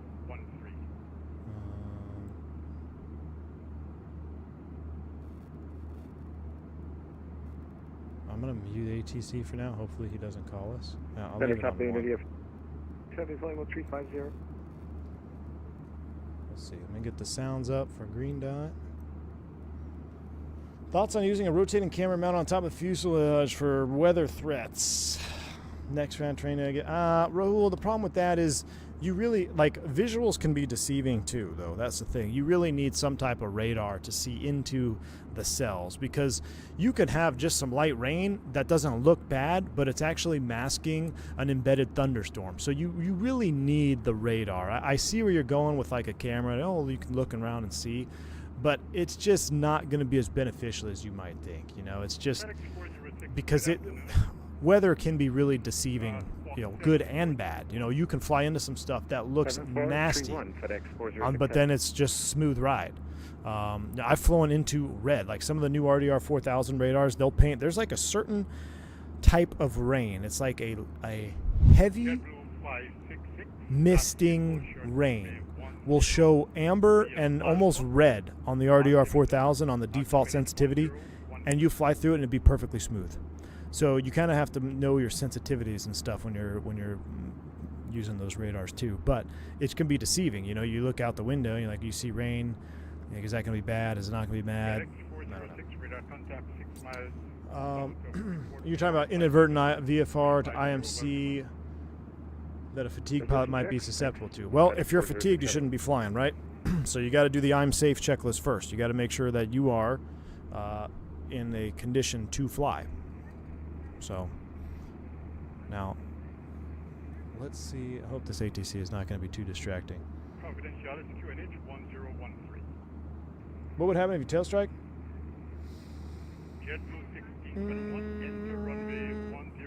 Not good. We call it the unemployment attitude. 9.7 degrees on the 321, so don't do it. All right, here we go. Green dot aviation. The story of Iberia Flight 1456. How's the audio level? So this one, if you haven't been around for a Green Dot Aviation in-flight entertainment video, do head over to his channel, give him a like, give him a subscribe, or at the very least, leave him a comment on this video that we're watching. Let him know that you appreciate him partnering up with V1 Simulations here so we can share his content. He puts a lot of time and effort into these videos, and the fact that he allows us to share his content through my channel is very generous of him. So we're going to be looking at Iberia 1456.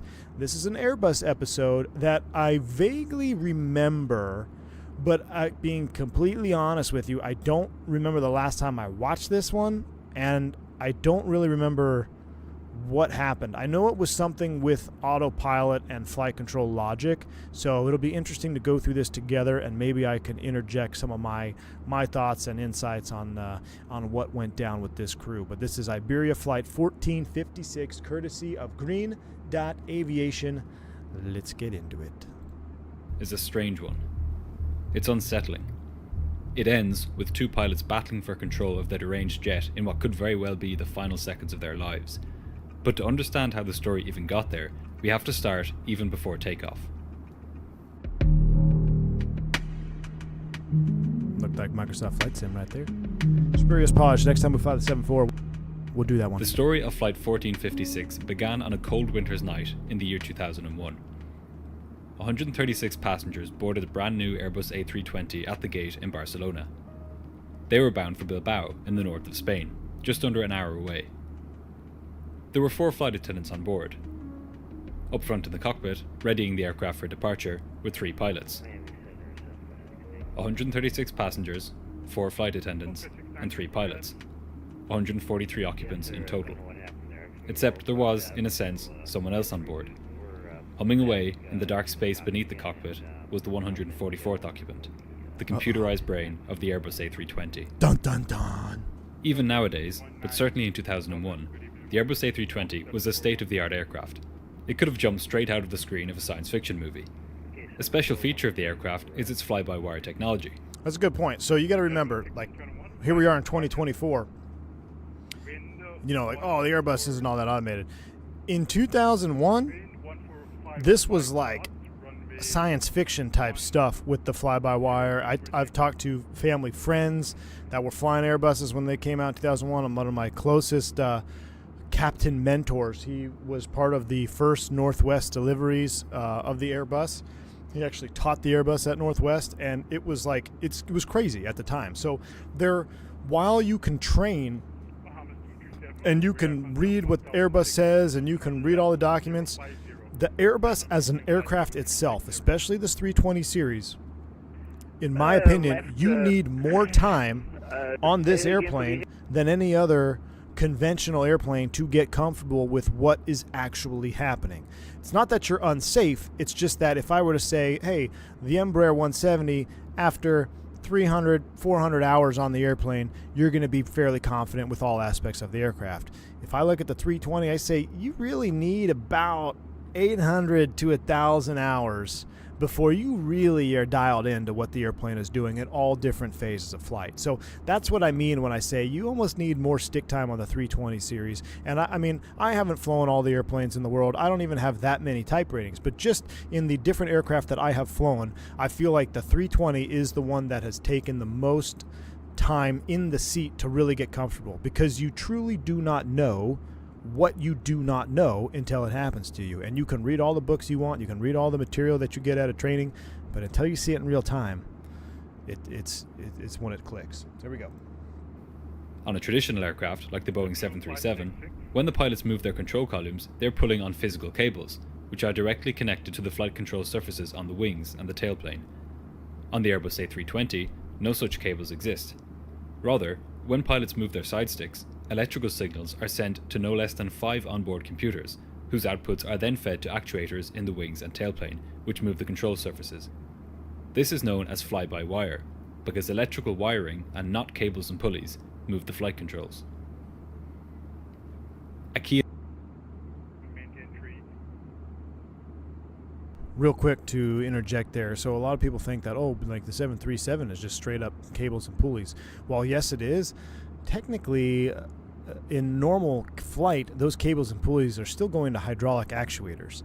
So you still need hydraulics to move the flight controls normally. Now, there are redundancies in like the 737 where you can go straight to cable control to moving trim tabs. But a lot of, even like the modern jets, you know, the Embraer 170s, which are half fly-by-wire, half conventional. The conventional part of the Embraer 170 is still cables and pulleys to an actuator that still needs hydraulic fluid to move the flight control surfaces. So hydraulically assisted type situations. I just kind of throw that in there. A lot of people kind of overlook that and like, oh, conventional, it's literally a cable that goes to the aileron. No, it's all hydraulic assisted, because to hand fly these jets at high speeds, high altitudes, you need some assistance. The forces required are much, much heavier than you would be accustomed to.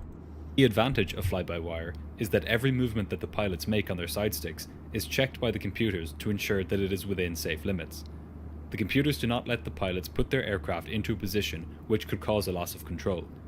Specifically, they protect against aerodynamic stall, overspeed, excessive bank, and excessive G-forces. And 250-hour pilots. Or at least, that's the idea.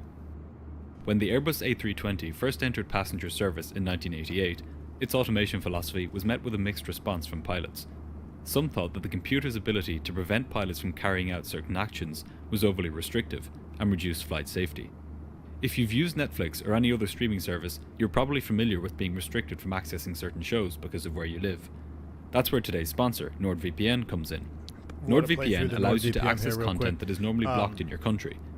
But oh, you mean, I say that jokingly, 250-hour pilots, but really, that's not a joke. Like, that is why Airbus went on this, this, not experiment, but this way of creating an airplane. It was for low-time pilots to fly airliners. That was part of the engineering behind this airplane. Like, hey, let's build an airplane that will protect the pilots from the pilots by not allowing them to stall it, not allowing them to do this or that.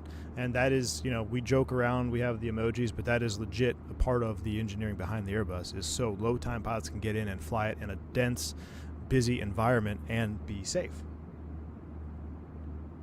So click on that link in the description and make sure you use the coupon code GREENDOT to avail of this special offer. Zippy orbital bounce. On this fateful night in the cold February winter, as Flight 624 pushed back from the gate, you might think that these added layers of computerized protection would come as a reassurance to the pilots. Indeed, they probably did. After all, the man sitting in the right-hand seat was a 24-year-old new hire with Iberia. He had just over 400 hours of flying time on the Airbus A320, which meant that this would be one of his first flights carrying passengers. He would be flying the aircraft to Bilbao on this night. 400 hours, and he's in a 320. You can't even touch an RJ until you have 1,500 hours in the States, unless you have restricted ATP, which then it's 1,000 hours. Now, we're not going to get into the debate on this stream about low time, how Europe does it versus the U.S., but that's low time to be on the right seat of an Airbus. In the left-hand seat, supervising him, was a well-seasoned 42-year-old captain with more than 10,000 hours of flying experience. See, and you can see, even with all the experience, 10,000 hours, a ton of time, he would be advising the new pilot and ensuring that he was performing at a standard where, after a few more flights, he would be able to fly passengers without supervision. There we go. So he is a check airman. That's what he's getting at. Sitting behind the pilots in the jump seat was a 27-year-old first officer. He had over 2,500 hours of flying experience, and he would be acting as safety pilot for this flight. It was his job to keep an eye on the wider picture of what was going on the flight, while the captain's attention was focused on the trainee pilot. So this is not something that we do in the United States, but it's actually a pretty good idea, because if you have a check airman instructing and teaching a new hire in the right seat, you could lose that situational awareness of the big picture. So, I mean, while this is not very common practice to have a safety pilot during like line check and all that, or not a line check, rather, OE, operational experience, what we call it, I mean, it's actually a good idea. So you got 3 of them up there. With the combined experience, there's more than enough experience for this flight to be safely operated. At 9:01 that night, the pilots brought their aircraft into the skies above Barcelona and headed east over the Spanish mainland. What the crew didn't know, and what none of the passengers could have known, was that as they settled in for their night flight to Bilbao, the computerized brain of the A320 was hiding a critical weakness. This weakness was a kind of electronic aneurysm, which under the right conditions would burst and spell disaster for those on board. Of course, the pilots could not have known any of this. As this was a short flight, they were already busy preparing for the approach and landing at Bilbao while they climbed to their cruising altitude. Bilbao's airport, like the town itself, is nestled between towering mountains on 3 sides and bordered by the expansive sea on the 4th. On windy nights like this one, the powerful gale coming off the mountaintops curls and spins into vortices, which are known as mountain wave rotors. What's the ICAO for this airport? These are experienced as strong turbulence by aircraft passing through them. While little more than a nuisance during the descent phase of flight, on final approach and landing, the sideways moving portions of these rotors can give rise to a highly dangerous phenomenon known as wind shear. Wind shear, I'm sure he's going to get into it. Rotor waves coming in over the mountains. This is some nasty stuff. So this is not just your typical winds. This is winds and rotor waves associated with terrain, which can be absolutely brutal. Like, comes to mind, the first thing that comes to mind for me is the Santa Ana winds in Southern California. You go into Burbank, those winds are ripping. It comes over the hills. It's rolling around. Burbank's got them. John Wayne can get it, depending on how strong the winds are. It can be a real challenge, because it's not that wind shear is predictable. It's less predictable than wind shear, and wind shear is not very predictable. So it could make it a very, very serious challenge when you have this terrain kind of terrain-generated wind shear? Wind shear is a rapid change in wind speed or direction over a short distance. It's a critical danger to aircraft on final approach, because if that wind comes from behind the aircraft, it can bring its airspeed below stall, causing it to fall out of the sky.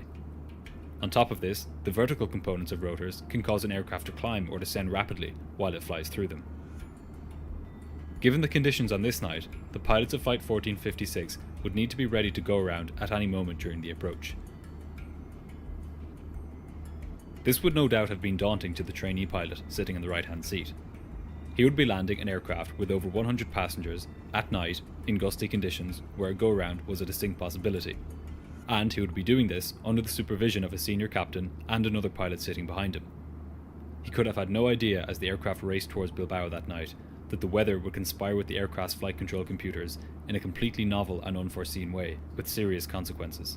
Now, I'm kind of curious to see what happens here because I really forget how this went down. But what's something, chat, that if you're paying attention, what is something you might be thinking about as an operating crew member going into this airport with these wind conditions the way they are? You got high terrain around you, you've got gusty wind shear. What's something we can do in the Airbus to kind of help mitigate any risk of or having any issues doing a go-around or wind shear escape maneuver? What's something we can do? You guys think of it? Before we go into what happened on this approach, it's worth having a look at how the Airbus fly-by-wire system works. Unlike on Boeing aircraft, where the two pilots' controls are mechanically linked and thus move in tandem, on an Airbus, the lack of a mechanical link means that the side sticks can be moved independently of one another. This means that it's possible.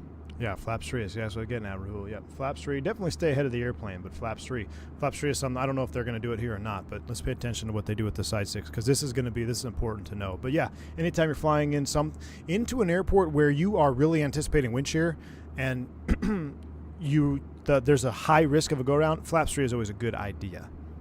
Possible for the two pilots to make different inputs on the controls at the same time. Of course, this should never happen, as only one pilot should be flying at any given moment. Yes. So, when Airbus was designing this system, they included a button on each side stick, which a pilot can press to take over from the other pilot.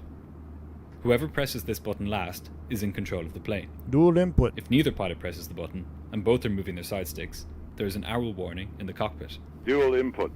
Dual input. When both pilots are making inputs on the controls, the flight computer simply adds these inputs together. So, if one pilot pulls back on the side stick, trying to bring the nose of the aircraft up, and the other pilot pushes forwards on the side stick, trying to push the nose of the aircraft algebraically down, summed, these movements cancel out, and the aircraft maintains its vertical pitch. Air France 447, that's a big one there. So yeah, they're algebraically summed. If you're pulling aft, he's pulling forward, it's going to sum out the difference. If you both pull aft, it's really going to come aft. By the same logic, if both pilots pull back on their side sticks to bring the nose up, these movements are added together, and the nose of the aircraft rises faster than normal.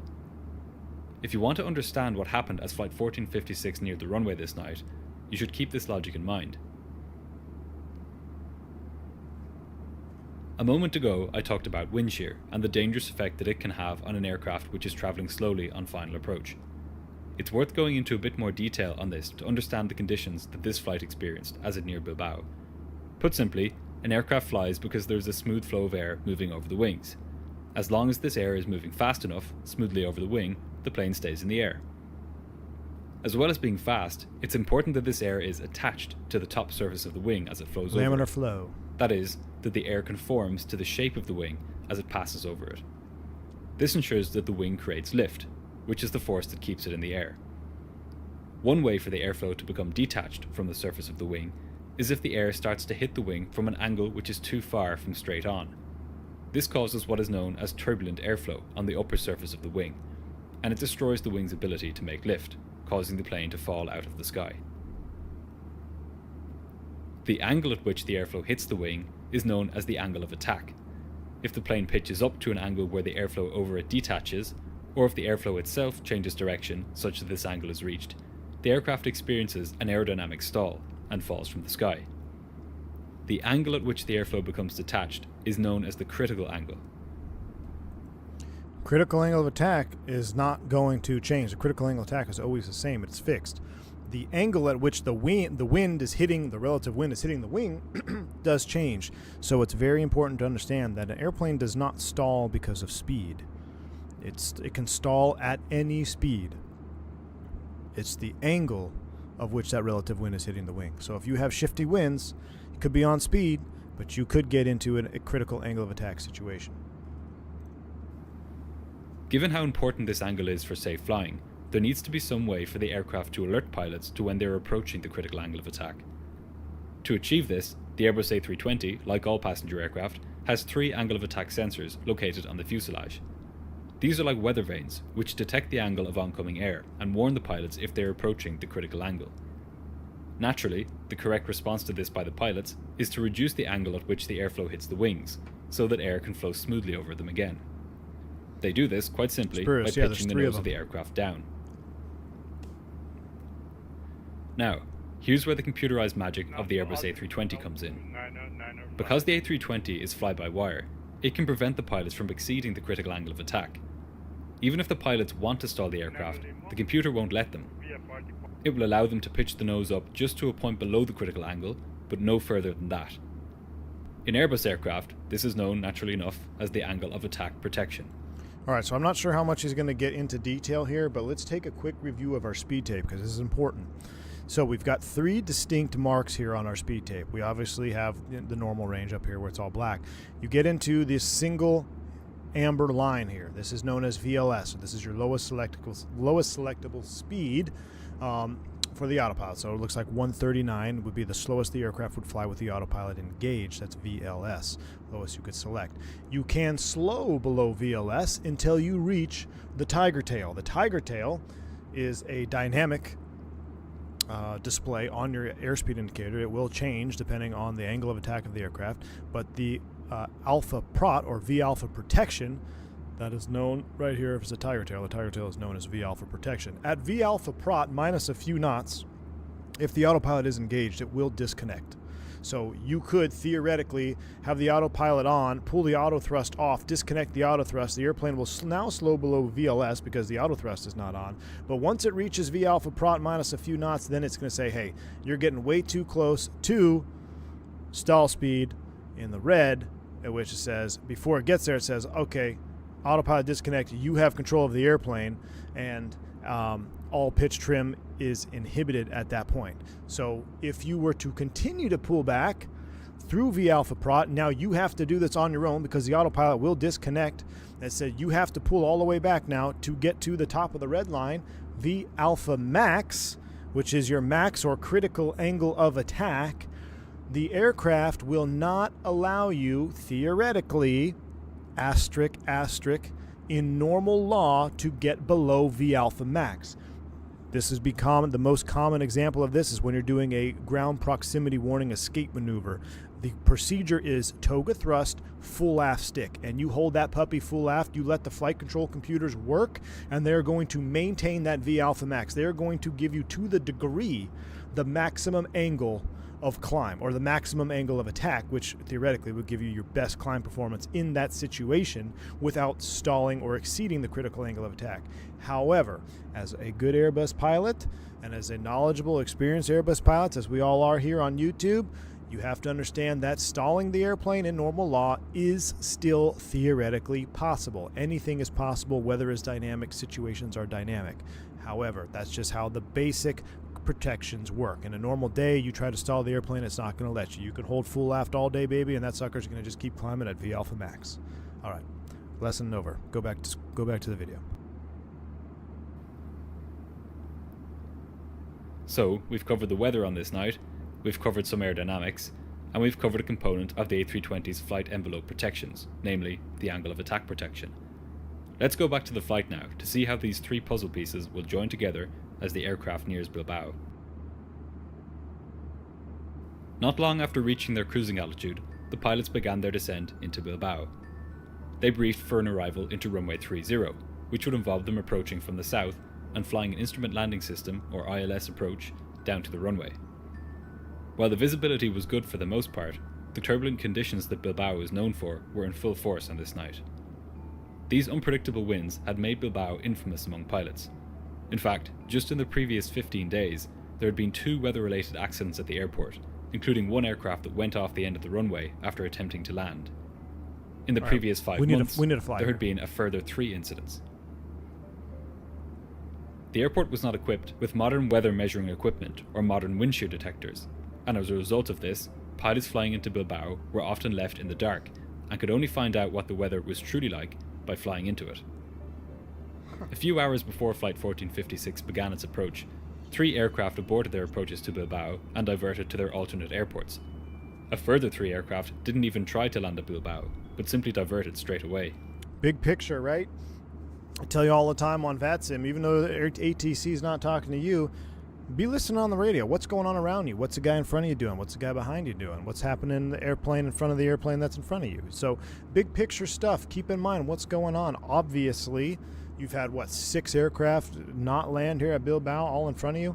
It is probably a good chance that you are going to have a struggle to attempt to land on this one. It's really going to come down to your comfortability in the airplane and your comfortable personal minimum with what you've experienced and what you've built up over time. Now, in the right seat, the FO probably doesn't have a whole lot of it, but the captain sure does. He's got 10,000 hours, line check airman. So you're going to have to rely on some of your experience here. You're going to have to either push your personal limit or know exactly where it is, because there is obviously some real stuff going on at the airport here.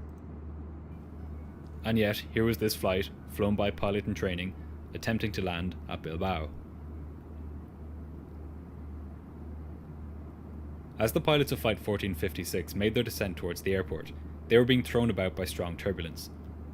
This surprised them, as the weather reports they had received minutes earlier indicated that the winds were light. However, the Iberia company manual had warned them that when the wind was coming from the south or southwest, which it was on this night, they should expect wind shear and turbulence. It also said that no flight should be conducted into Bilbao if the wind was higher than 20 knots at the airport. The crew were just within the limits with respect to these 2 variables. Oh, jeez. As they descended below 6,000 feet, still 20 miles from the runway, the winds blew as fast as 55 knots, or 100 kilometers per hour. These gusts of headwind were so strong, in fact, that the overspeed warning sounded in the cockpit on several occasions. Now, I've landed in winds up to about 48 knots, and that was spicy. 55? Phew. These unpredictable conditions were the reason that a number of other flights in front of this aircraft had aborted their approaches or diverted. The approach to runway 30 at Bilbao was even more challenging because the glide slope was steeper than a typical glide slope. This was because of the high terrain on the approach, which required aircraft to descend more steeply than they would on a typical approach. This meant that the pilots had to descend faster and be more vigilant that they had their airspeed under control. So if you have to descend faster on this particular approach, which you do to keep up with the glide slope here because you have to comply with the terrain clearance, guess what? Your nose is going to be pointed down, which means your angle of attack is actually going to be less, which means you have less drag, which means you have the tendency to what? Increase your airspeed. So you're going to have to configure early. You're going to have to get on speed early because you have to compensate for the more aggressive glide slope down to the runway. Now, you throw in 55 knot winds with a reduced angle of attack on approach because you're coming down nose low. Jeez. Setting up for, we talk about accident chain, right? It's not just one thing that causes an aircraft accident. Almost never is it just one thing. It's a little thing here, adds up, little thing here, Swiss cheese model, and finally that last threat gets through, and boom, we have an aircraft incident or accident. Now, I don't know what's going to happen here. I actually don't remember this at all, but if I was the check airman, I guarantee you I'm not letting this first officer land this airplane on this approach. Like, I can tell you right out of the gate. And actually, in my company manuals, it says unless you have X amount of time on the airplane, you cannot land in conditions of, I think it's like 20 knot winds or 10 knot crosswinds or wind shear or stuff like that. I have to look at the very rare do I fly with someone that's that low time. But when you do, normally they tell you like, hey, I'm new to the airplane, I'm just off OE or whatever, and you're green, you got a green FO. They're not even allowed to land in conditions like this. Now, him being a check airman, I'm sure there's some leeway in their company policy, but still, I don't know if he's going to let them attempt to land in this, but I tell you what, man, I've been on the Airbus almost 10 years, and if the way this is set up, I'd be the hair standing up on the back of my neck for this approach. Something which the gusty conditions made even more difficult. At 400 feet above the ground, the pilots disconnected the autopilot and began flying manually towards the runway. the dual input warning sounded several times, Okay. indicating that both the captain and trainee pilot were making inputs on their side sticks. This is not good here. So I don't know what the Iberia training manual said at this moment in time, but I can tell you right now, you should never have two people flying the airplane. If somehow it's legal for this new trainee to do this type of landing, then the captain needs to keep his hand off the side stick. And if he wants to intervene, he needs to say, my controls, or I have control, and then you fly the airplane. You do not ever just treat dual input as a normal condition. I don't care if you're training or what. I mean, if you're saving a bounce landing, you might get a dual input, but then you should immediately get a priority left, because we are trained, ever since I started being trained on the Airbus, if you are taking control, push down your takeover push button first, because you don't want to get the dual input. So I don't know. I'd be interesting to see what the CVR said on this approach, because they obviously had to be talking about it. So that is a big red flag right there, that they're getting dual inputs already. Neither pilot pressed the takeover button on their side stick, or issued the customary call-out, I have control. Things were now about to happen very quickly. And that's not even that's not a bad thing. You know, you're landing in this severe weather condition. Say, hey man, I have control. Let me give this a shot. Obviously, 6 airplanes in front of us went around. I guarantee you, not all of them were trainees. They're probably at least all, if not all of them, were experienced Airbus crews going into El Bow here and couldn't land. So, you know, be like, hey man, I have control. Let me try this approach. If not, we're going to bug out and you can land or alternate. Very suspect that they're continuing this approach out of the gate here. As the aircraft approached the runway, it experienced a series of rapid changes in wind speed and direction. At 200 feet above the ground, there was a tailwind. Then, passing through 100 feet, there was a vertical updraft, followed by a sudden downdraft, and then another strong updraft. In order to keep the aircraft on the glide slope during the updraft, the co-pilot pushed his side stick forward. However, the aircraft then immediately entered a downdraft, pushing the plane down towards the runway. In response to this, both pilots simultaneously pulled back on their side sticks. Terrifyingly, the plane didn't respond. The captain pushed the thrust levers fully forward in an attempt to abort the landing, but it was too late. The plane smashed into the tarmac nose first. The nose gear collapsed instantly, and the pilots tried to bring the nose back into the air as the... Wait. I want to listen to this again. I had to text my wife to take the foil off the ribs. This is important. This is the bread and butter here. I want to listen to this. I got to see. I'm trying to build a mental picture of exactly what happened here. There was a tailwind. Then, passing through 100 so it's feet, shifting, obviously. There was a vertical updraft, followed by a sudden downdraft, and then winds. another strong updraft. In order to keep the aircraft on the glide slope during the updraft, the co-pilot pushed his side stick forward. However, the aircraft then immediately entered a downdraft, pushing the plane down towards the runway. In response to this, both pilots simultaneously pulled back on their side sticks. Terrifyingly, the plane didn't respond. The captain pushed the thrust levers fully forward in an attempt to abort the landing, but it was too late. Okay, so something obviously went wrong, because if they both pulled back, it should have, come up together more rapidly, because they're algebraically summed here. So we're going to have to figure out why this confused the logic of the airplane here. Did it think it was rolling out, or I'm not sure what happened here. It should have definitely pitched up, unless they were already at their V-alpha protections where pitch trim is inhibited at that point, and it's basically not, but it would still be able to move the elevator. So I don't know why. Something obviously is malfunctioning here. We're going to find out why. But quick note, when he said the first officer pushed forward on the stick, you rarely ever push forward on that side stick, because even in conditions like this, now I've never landed at Bilbao before, but I've landed at some really gusty winds and some rocking and rolling. If you get that gust aft, almost every time you're going to come out the back side of it, and that nose is going to come down. You have to learn to ride the waves a little bit here when you're flying in these conditions. Now, yes, sometimes you're going to make inputs to get the airplane back where you want. You may be making a nose down input, but you're not really lowering the nose of the aircraft towards the runway. That is like another red flag there. So obviously it sounds like just the FO push forward. The captain knew, okay, we're going to come out the back side of this. The FO push forward. Oh, now we're on the back side of it. Now they both pull aft. Why didn't it come up? I don't know. We're about to find out. But you got to ride the wave sometimes on this. And you ride that wave down, and if you're not going to make it, you're uncomfortable and say, well, then what? Punch out, go around.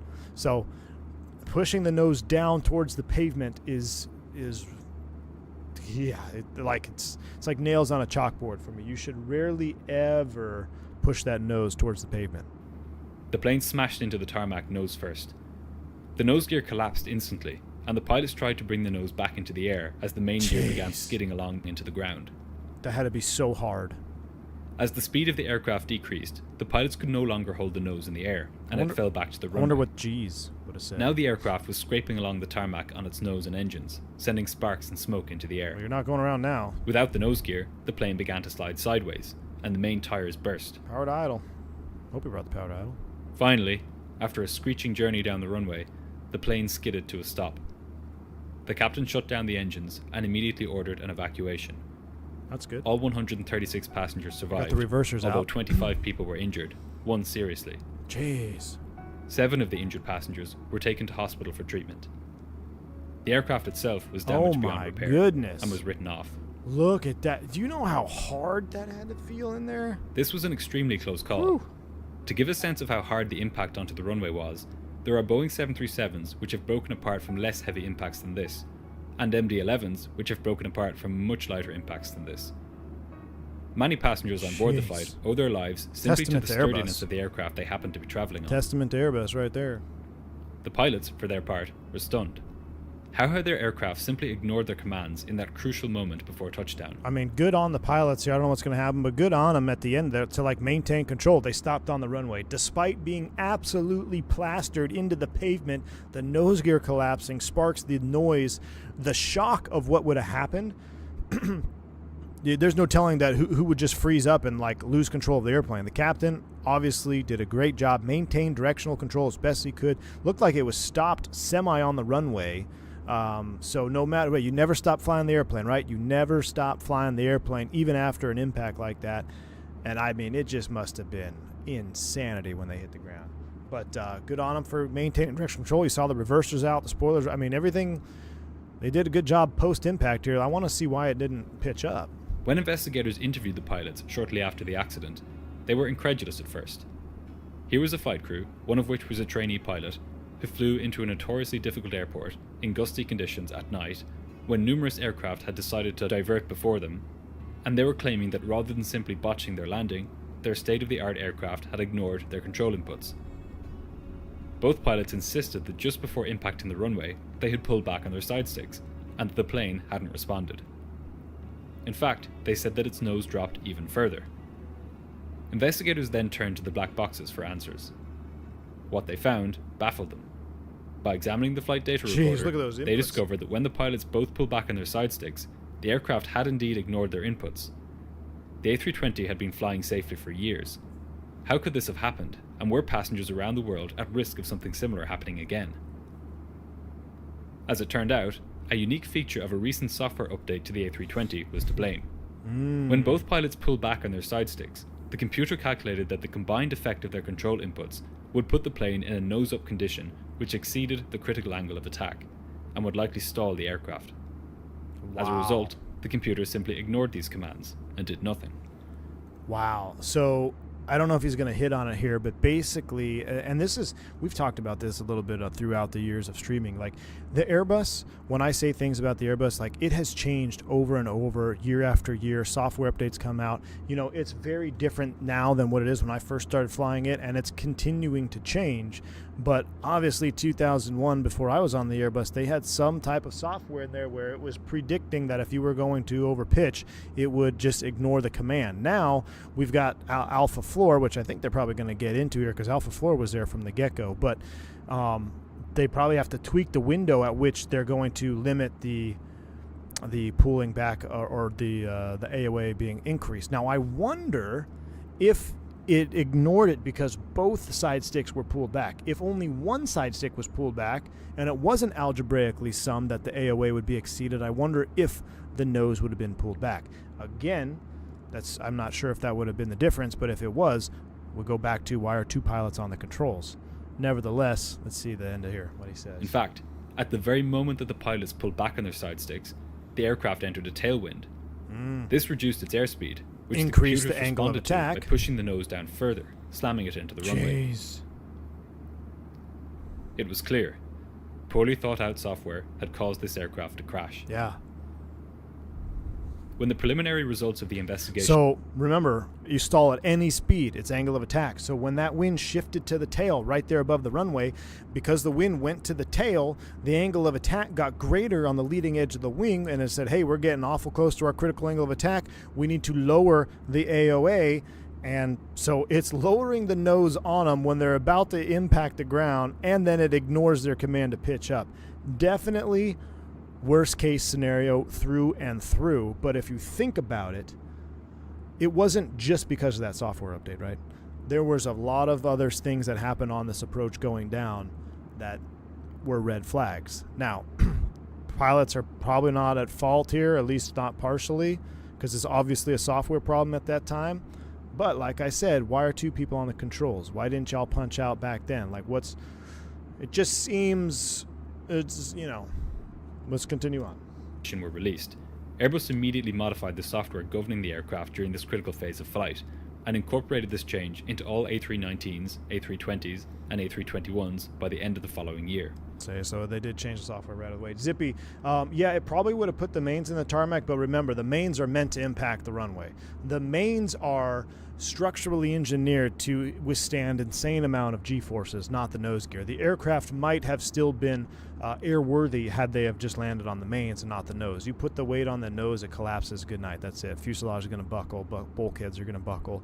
So it's always, always, always, always better to land on the mains. There is no situation in which you want to land on the nose first. You'd rather land on the engine pods. Even if you had no gear, let's say you're coming in to land, you have no main gear, you have a nose wheel, you're going to want to put it on the belly first before that nose. You don't want to just land it on the nose. Now, the flight control computers give pilots significantly more authority close to the runway, and the angle of attack protections are not triggered nearly as easily. The final report into this accident was written up by the Spanish Civil Aviation Accident and Incident Investigation Authority, and it contained a number of recommendations aimed at preventing similar occurrences in future. These included that the Spanish National Meteorological Institute carry out research to improve the knowledge of the development of turbulence, gusts, and wind shear around Bilbao, and to use this information to improve operations at the airport during the approach phase. Investigators determined that if just one of the pilots had been pulling back on their side stick, rather than both pilots, the nose-up command fed into the computers would not have been great enough to trigger the aircraft's angle of attack protection. This would have allowed the aircraft to go around. See? So, I'm not trying to say that, would know it all. Pilots here are armchairing, but I'm just saying from the very beginning, I said, why do we have two pilots on the controls? One pilot on the stick. Avoiding an accident altogether. AJ, I text the wife. As a result of this, the final report also recommended that Iberia improve their instruction of their A320 pilots to avoid the simultaneous activation of the side stick by both pilots without pushing the override button. So maybe it was in their manual at the time that dual input was okay. They also recommended that Iberia restrict pilots flying under supervision from carrying out certain challenging approaches in poor weather. So these changes have since been implemented, and there has not been a repeat of this kind of incident since 2001. There you go. See, aviation is much safer now. Man. Special thanks to the Patreon and YouTube members for support. Shout out Green Dot. Thank you so much for the support. Y'all, I hope you enjoyed that one. That one was pretty interesting because I hadn't seen that in a very long time, and I've totally forgot about all that stuff. But the fact that, they had two people on the controls, that's the red flag. Why is a low time guy flying the approach to begin with? That's a red flag. Obviously, at that time, it was in their manuals that was okay to do. So now in our books and our manuals, that's never been okay. So lessons learned in blood. Thankfully, there wasn't much blood spilled on that one, but we've learned, right? We take every incident, accident. You got to apply what you've learned to make everything safer. Sam F says, unfortunately, there are captains that get skittish with new FOs on controls and reach for the controls if they get uncomfortable. Yeah, I know, Sam. I know, dude. Look, I've been very close myself I've taken controls twice from an FO, but each time, I press the takeover push button first, and I announce it, because anytime it happens, it's like, I feel like if you're audible about it, say, hey, I have control, just prior or as you're taking control, then that triggers them to release their input, and you don't get the dual input to begin with, right? So, anyway, Yeah, that one, that's wild, because all those things that we look at now, like low time pilot flying that type of approach, dual inputs being okay, that all seems like, hey, no brainer, shouldn't be allowed. But at the time, it doesn't sound like it was not allowed. So again, just how much aviation has changed over the years. Zippy, interesting vid. I got to get to work tomorrow. Take it easy, Zippy. Take it easy, my man. We'll see you. Get some rest, dude. I'm gonna go check on the ribs here. And where are we as far as center's concerned? I'm gonna put some tunes on for y'all. We got a little ways to go. Let me go here. I'm gonna make a run out to the ribs. Give y'all some tunes. I'm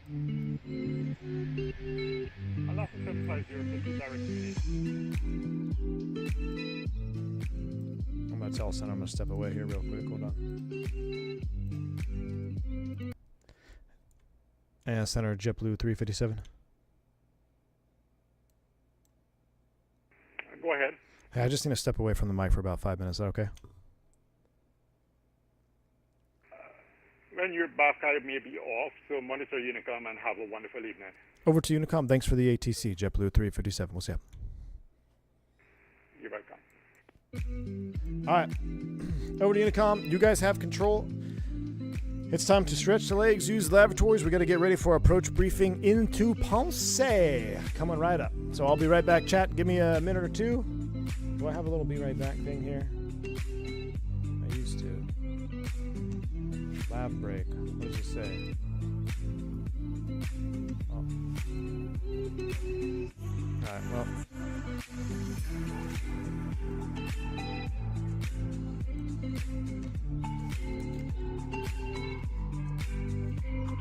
There we go. Alright. You have control. Don't touch anything. I shall be right back.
Hoo-wee. Yo, those ribs are delicious. Oh my goodness. We there yet? Because I can't wait to have some of those. All right, y'all. We got to start prepping. This song's kind of a vibe, though. I need to reset our camera view here instead of our IFE view. We need to put you back out on the wing. Oh yeah, there's a shot right there.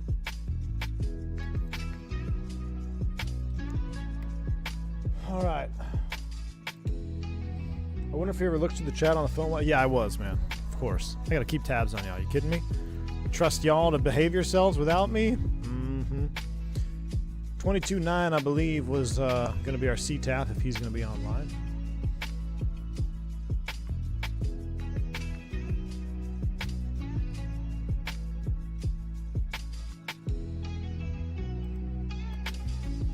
Our mileage out to Ponce, 210 miles. All right, chat, we're gonna let this song end just because it is kind of a vibe, and then we're gonna go to work. I'm gonna set my alarm when everyone is closed because I'm gonna take a quick 12-minute nap. All right, buddy, take a minute. We're 200 miles out, so you got some time. We're gonna start the briefings and start setting up shop right now. Water, you missed the podcast, dude. We did the whole podcast without you, man. Way to go, dude. That was a good song. I might add that to the old sound tracker there. All right, that's done. Sounds are back. 200 miles out. Let's start prepping for our arrival. We'll do a full arrival brief. Now, I don't have my iPad sitting next to me, so I won't be able to read like some of the company material, but I think we've got most of it here in the EFB anyway. So, TJPS. If you haven't been here before, 8,000 foot of runway. However, there is a large displaced threshold, so you only have about 6,000 feet landing distance available, if I'm not mistaken. A large displaced threshold. You really want to check NOTAMs coming in here, because the last time I came in here, Foxtrot, Gulf were closed. You had to make Echo. If you didn't make Echo, you did a 180 turn on the runway. So you got to plan that. I did make Echo one time in a 319 without smoking the brakes, mind you. Put it right on the threshold, got off at Echo. Beautiful. I think we had 300 seat, 350 or so. Then they cooled off pretty quick. But another time I came in here heavily loaded, yeah, Echo was not even an option. So that's just something you got to keep in mind. Make sure you check the NOTAMs. I've checked the scenery. The NOTAMs on the scenery say that we are good to go off Foxtrot or Gulf if need be. We don't need to do any 180 turns on the runway. However, this is not a floaty one, you know, so you don't want to float this. Turk in the U.S. is correct. You need to put her down. 6,000 foot, you're starting to get a little, it gets small quick. If I look at the reference charts here, maybe it'll show you some pictures. So this is for landing the other direction. Where is coming in over the hill here? Overview, runway 12. Here we go. So this is the juice here. Runway 12, we normally use this one. Well, at least the last couple times I've been here, we flew 12. You're going to fly the RNAV approach, which is going to bring you in like this on an angle. And then you're going to basically, the approach is going to end. That was terrible drawing. I love annotations, though. This is so cool to have this on the JEP. So you're going to come in at an angle here, your final approach fix, and then you have to manually make a right turn and line up with the runway. And if you do it right, if you're on path, you will actually be below the aircraft, or the aircraft will be below the terrain out the left-hand side here. So it's almost like a very scaled down Kitech approach, if you will, but putting it down on a 6,000 foot strip just makes it that much more exciting. I tell you what, like when I often forget about this approach when people ask me my favorite approaches, but it is one of my favorite approaches to fly in there, because not only is it kind of it's different, you know, it's a little bit of a challenge. You're hand flying, you're in near terrain, but it's just beautiful. You're landing towards the sea. You got the small town here of Ponce, and it's a cool approach to fly in real life. We did it one time here on the sim, and I enjoyed it then. I'm sure we're even going to enjoy it more now. But that's kind of the breakdown of what we're planning on. Runway 12 at an angle, right-hand turn here, should dip right below the terrain. Passengers out the left window will be like, oh, wow, there's a mountain right there. And then we're going to land on runway 12. We'll star the ground chart, but that's your overview. As far as arrivals are concerned on the approach, let me pull those out. Right now, I don't need that. Let's get rid of these arrival procedures. I want to let me. Oh, there is no. Oh, I have to look at approach procedures. RNAV 12. This is what we got off of Moz. So right about now, how far out are we? We'd probably be getting close to getting a direct to Moz. Probably right about now, we'd start stepping down. JetBlue 357, descend and maintain flight level 300. Send and maintain 300. JetBlue 357. Probably start stepping us down right now. Why do you use runway 30 at night, even if visibility is good and you have RNAV? Noise abatement. Yes, that would be the first thing. And if you think about it, you really don't want to be making a turn at night into the mountain. If you were to think, like, take noise abatement. Noise abatement is the main reason coming in over the city at night. But think about it. You don't want to be that turn. You'll see here if you haven't seen it before. It's a visual turn with terrain. So terrain at night is just black. So if you're a moonless night, a matter of fact, like I said, I don't have my procedures with me, my company procedures. The 12 approach may not be authorized at night, just straight out of SOP, not even for noise abatement, just for our procedures, because of that. So yeah, I think it's charted noise abatement, but if you think about it, mountains at night are just black holes in the city. So can I try the RNAV 12 once, and if I go around, come back on 30? Frederick, you can do whatever you want, my man. Let's take a look at this Frederick. Let's take a look at the actual approach chart here. So this is what we're going to set up with the RNAV 12 into Ponce. It's just an RNAV GPS, just an LNAV minimum, right? So our LNAV, we don't have a DA, we have an MDA. MDA is must-do addition. We're going to add 50 feet to this. So let's throw that in the box. We got 880 plus 50. That's going to be 930. Math is not my strong suit. 930 on the Barrow Mins. And I'll tell you what, let's just pull the latest and greatest Ponce weather while we're at it right now, because it's time to load this up. So we'll do a weather request. Ponce TJPS. Now it may actually not get us a METAR. We may have to get San Juan. I can't remember. Zane, my sensitivities are 15% curve on the Fenix. And I think the same for the rudders, man. IE's all the way. The only one that does the RNAV 12 approach are the C-17 at night. Ooh, interesting. Well, yeah, they probably have synthetic vision, I would imagine. All right, received. I don't know if it's going to get. Okay, yeah, we will get it. 0 calm winds, beautiful. Temperature is 28 and 29 or 9 or 4. So it's a beautiful evening to fly this approach. Oop, I forgot the decimal. 29 9 or 4. That goes there. Winds are calm. We'll zero them out. 0 for 0. And 930 is our Barrow Min. We're going to be config full. VAP is 132 knots. So we've got that set up. Right about now, we'll probably get JetBlue 357, descend and maintain flight level 200. Proceed direct Barranquilla. Direct Barranquilla, JetBlue 357. So we're going to go direct BQN. JetBlue 357, say approach request, man. That's Jamaica. We say we like to do the RNAV 1-2 from what was it? Maz. JetBlue-357 Roger, you can expect that. Now I didn't see Maz in here, did I? Where is our Maz? How come I didn't see Maz? Maz. Huh. Why is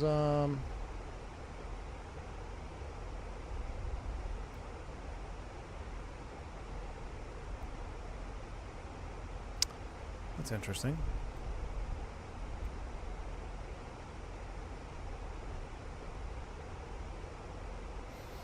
Why is Maz not showing on the chart?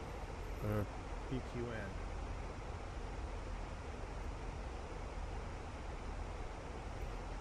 I guess it's close enough to Maz, huh? Fix info, Mike Alpha Zulu.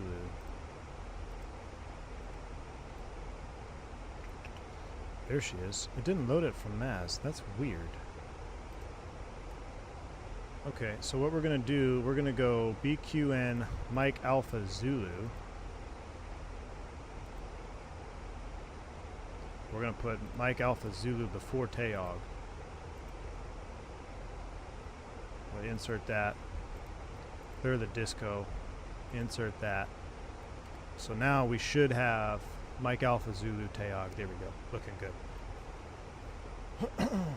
It's just outside the chart. Check by the text, the 8th page. Yeah, so I mean, I saw that, but it wasn't loaded in the box, and we even had the approach via in there. So I don't know if it just omitted that for some reason or what. But yeah, now it looks proper. If we look at the plan view here, we'll zoom down, and you can see we're actually going to go direct. They're going to give you direct Mike Alpha Zulu anyway coming in here, and then Teog. Now, you'll notice there's no PT, no procedure turn drawn there, and that is correct. If you look at the chart, coming in off of the full approach, Mike Alpha Zulu, the IAF of Teog, coming this direction, we have no PT. So the procedure turn is not required for us. We're just going to make that left 90 and come on down. Now, this approach is going to get sneaky on you. As you're coming down here, SEPBO at 3,000 feet, you want to be slowing down here. You don't want to be blasting in here at 250 knots clean. A couple of reasons. One, like I said, it's going to sneak up on you. You're going to actually be like, wow, I'm actually higher than I was anticipating, and now you're trying to slow down and go down on an RNAV approach, and it's just going to set you up to be unstable if you don't catch it in time. The second reason, which is equally as important, if not more so, is in real life, out of about 7,000 feet, you are VFR with this approach. So if there is VFR traffic in the area, if there's airplanes flying around the island down there, you don't need to be blasting in there at 250 knots. Slow down, make your position reports, see things in front of you, see the situation for what it is. Now, the couple times that I've been down there, it really hasn't been too busy with GA traffic, but I've seen enough GA traffic where I'm like, yeah, we don't need to be doing 250 through here. Let's knock it back a little bit and kind of give ourselves a little more situational awareness on the approach. So, iFlySimX has just dropped 10 gifted memberships. I very, very much appreciate that, iFlySimX. Very kind of you. Thank you for the support here on the channel. That's kind of you. If you pick up a membership from iFlySim, make sure you say thank you for the gifted sub. You now get access to some members-only content. And if you want to see what type of members-only content we got, just check the attempted members-only live stream last night, because that one was wild. It only lasted about 40 minutes, and it was supposed to last a lot longer. But it was chaos on the members only. Sharp's in the house. Good to see you, man. It has not been as eventful as last night. Everything's good, man. I got the ribs off. We cooked ribs. We have power. We've got air conditioning. Life is good, Sharp. But you were spot on, man. Last night around midnight, they finally got us jumped with, they brought that little power thing on the little dolly cart, boosted us through the night, and then this morning they came out and had to dig up the bad lead or whatever. So crazy stuff, man. But they got us fixed up. We're good to go. I was actually surprised Coweta Electric came out late night. I mean, it was wild, and we were listening to what they were saying outside. So our upstairs bedroom was right above the main, and the electric guys were like, well, this is what we heard. Well, that doesn't make any sense. Never seen that one before. It's like, oh great, that's what you just want to hear at midnight when your house is approaching 82 degrees and babies screaming. It was an eventful long night, but we're all stabilized now. Good deal. I love flying to BQN, such a good arrival. Yes, sir, when I fall. And here's the thing, y'all. I don't know what we're going to do later tonight, but I love this scenery so much. And this is a work in progress, mind you. It's the pre-release still from Photo Rico Sceneries. Later tonight, we might do a Duke flight down here in the island. We might, you know, maybe do a lap in the circuit or two, and then maybe fly to San Juan, or we might do some Duke flying down here tonight, late night. If you're interested, want to stay up late with me, because I just want to fly the Dukes because I love those Dukes. No promises yet, though. I got some stuff to take care of after the stream ends. Just make sure your alerts are on if you want to take part in any of that. So, right now, JetBlue 357, descend and maintain 12,000. Proceed direct Mike Alpha Zulu. Direct Mike Alpha Zulu, JetBlue 357 down to 12,000. Here we go. So, again, let's finish our approach briefing. Final approach course 104, RORP 2200, the LNAV conditional. We already said it's 930 feet. This is the turn here. Procedure is not authorized at night. Obtain local altimeter setting on CTAF. So in real life, you call up a CTAF freak. They'll tell you if there's anybody in the pattern. They'll give you the local altimeter. If you do not have the local altimeter, you actually have to adjust your minimum here, 1880, right? You actually have to adjust your minimum, make it a little bit higher here at Horrell because of the terrain. So it is pretty tight corridors there. You need to have the local altimeter from the CTAF. Runway 1230, helicopter visibility reduction below 1 mile not authorized. Pilot control lighting on 22.7. Cool. If we have to go missed, it's pretty simple. We'll make a right turn 3000 out to Seppo. No terrain out over the water, so it's a pretty straightforward miss. If we screw it up, we'll come back, try it again. As we hit Seppo, we're going to be descending at 3,000 feet down to RORP at 2200. We'll be LNAV, and then we'll probably be flight path angle, or we'll just be following the brick down until I take control and hand fly it down, because I do want to hand fly this approach. We're just using the RNAV as kind of a backup here. It does require a manual turn at cove up. That's the terrain we talked about on the reference chart. I've got terrain up on my side. Barrel mins are 930. Magic barrel ref is set 2.9 or 9 or 7. We're going to do manual brakes, full flaps, reverse as required. Do you have any questions? No questions. Cool. Kids are here. What's up, man? What's up? Oh, good night. Hold on. I'll be right back.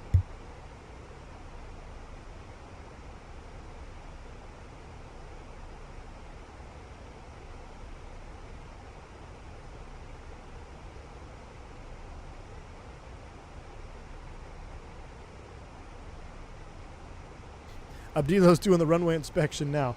All right, let's dial in 22.9.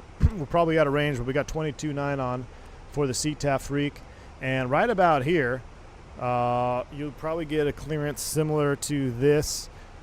JetBlue 357, you're cleared, present position, direct Mike Alpha Zulu. Out of 10,000 feet, radar service is terminated. You made on your beacon code, frequency change approved, contact CTAF. Advise your cancellation of IFR clearance with me in the air or on the ground in Ponce. We're like, all right, we'll advise a cancellation on the ground in Ponce over to CTAF, JetBlue 357. And at that point, we are literally a VFR Airbus flying into Ponce. So I'm going to continue to step down. Let's go ahead and set 10,000 feet. 10,000 feet here, and then once we level, we'll start slowing up and go over Maz at about 250 knots. So we're out of 12 for 10. Seatbelt sign is coming on. Sounds are coming up.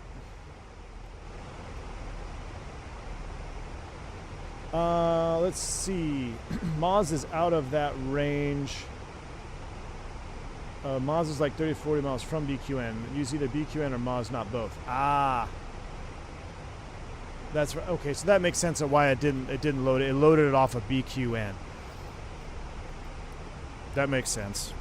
When we did it in real life, we flew direct Maz because it was on our approach chart. So that makes sense, though. Thanks for clearing that up, Puerto Rico. Puerto Rico scenery is here in the chat, by the way. So if you have questions about the scenery, he will be here. Appreciate you handing out, man. Taking a look at it. It's awesome. It's a lot of fun. All right, there's 10,000 feet. I'm going to go ahead and start reducing speed manual. I'm just going to go ahead and select speed right now. We'll dial it back. We'll do 2.7. Let's just come back to 250. 250 on the speed. We're going to go perf, activate approach, confirm. VAP is 132. And we'll get our lights on for situational awareness. Once we get inside, we already have the LDEV and VDEV all ready to go, so theoretically you could. App nav is armed. We're already armed up on the LDEV direct Maz. Dom Pellegrino gifting the 5 memberships to the channel, man. Appreciate you. Thank you so much for the 5 gifted memberships. Very kind of you. If you pick up a membership from Dom Pellegrino, make sure you say thank you. Glad to see you in the chat, man. Hope all is well. Hope life is well. Hope you're enjoying this Wednesday evening. Thanks for stopping by the stream, man.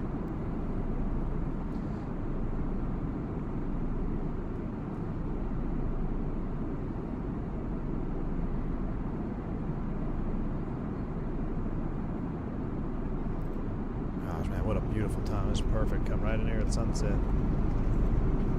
Bills Mafia, the NFL schedule's released. Yeah, I know the Jets play the Niners on Monday night, opening night. Woof. All right. Setbo is at 3,000 feet. We're 10, so that's 721 miles from Setbo. We should start down to meet it at 3,000. Setbo is still a good 60 miles up there. What's the distance right here? It's 27 miles. So basically from Maz, we'll descend down to 3,000. And we're actually armed up, so it'll probably capture at Maz. We just have to be mindful of our speed on this approach here as we slow down. 22.9 Abdilo, 22.9. Let me double check. We're on 22.9. We're on 22.9. Let's see if we're in range yet. We might be out of range. Ponce CTAF, JetBlue 357. Ponce Unicom, roger. Ponce JetBlue 357. We're about 10 minutes out. I'd like to get the current weather and traffic advisories, please. JetBlue 357, Ponce Unicom, roger.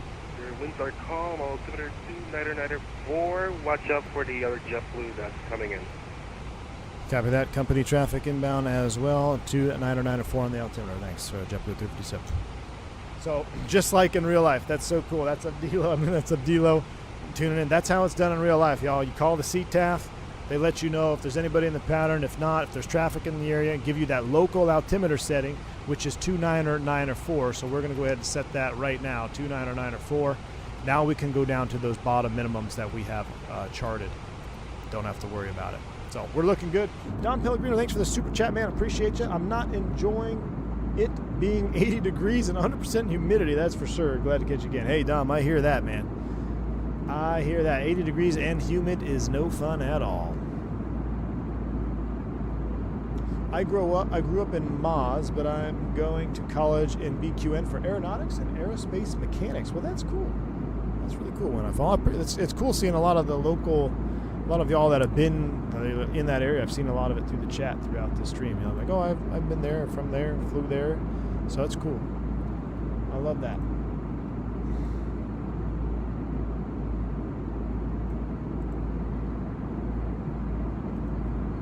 I love that view right there too, man. Look at that, huh?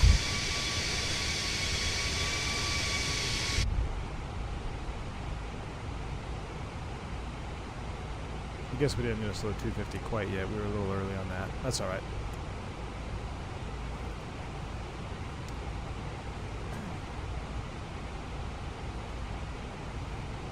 Let me get flight recorder ready because I'm going to need that. We definitely want flight recorder up.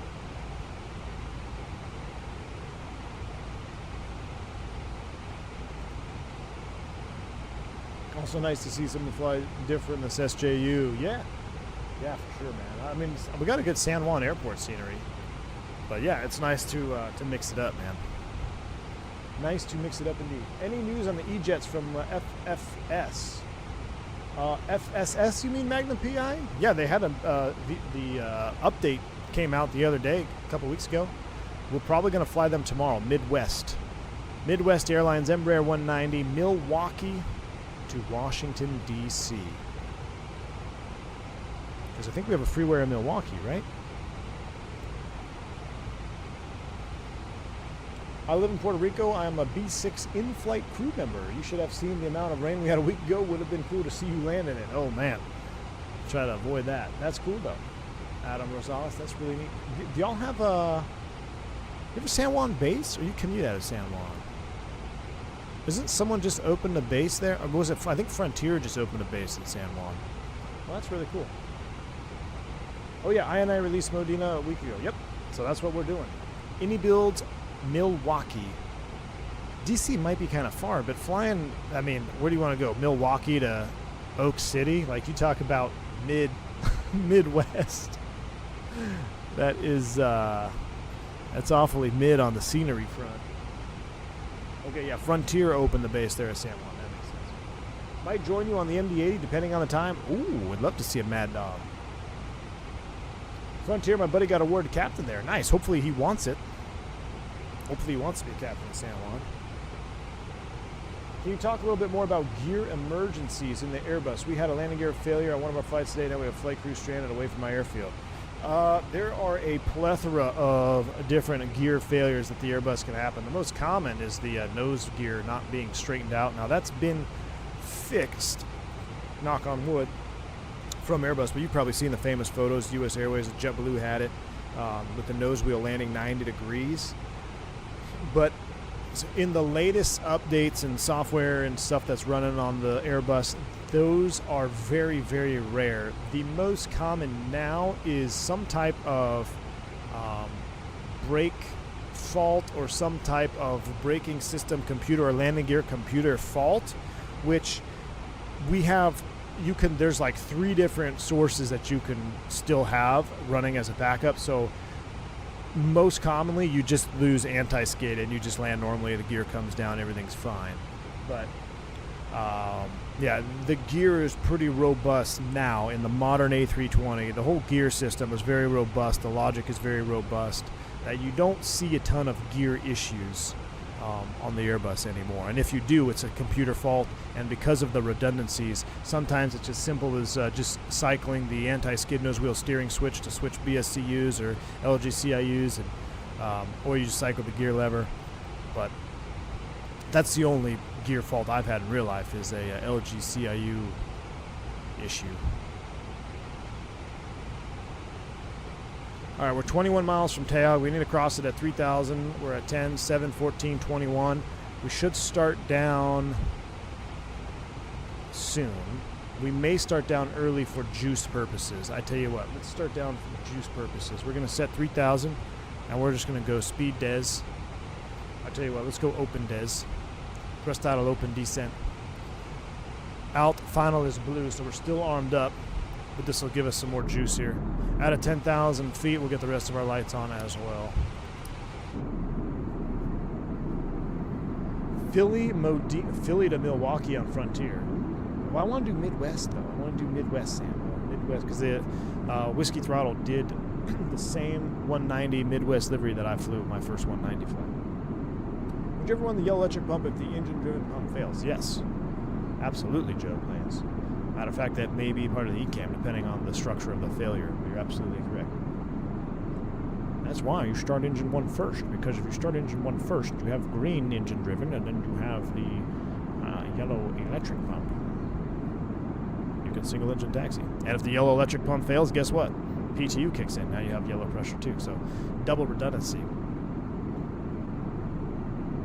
In and out at daughter's soccer practice, Puerto Rico. Oh man, that's awesome. Enjoy it, dude. Enjoy it. I'm probably going to get my middle child into soccer. She is, she loves it. She loves kicking the ball around outside, that's for sure. Milwaukee to O'Hare. I like that one, Sam. Maybe we go O'Hare, Milwaukee, Milwaukee, Buffalo. On a real-life flight, do you have to change cost index in order to save fuel? Max, no. You typically don't mess with the cost index too much once you leave the gate. Unless ATC tells you to slow down, or you're super early and you want to slow to cost index 0 to save fuel, then yes. Or if you're flying along at your cost index speed that you were flight planned at, and then you hear people are holding for Newark, and you're 100 miles out, you probably say, hey, we're just going to slow. We're going to slow to CI 0 now, so you can save fuel and maybe you avoid the hold.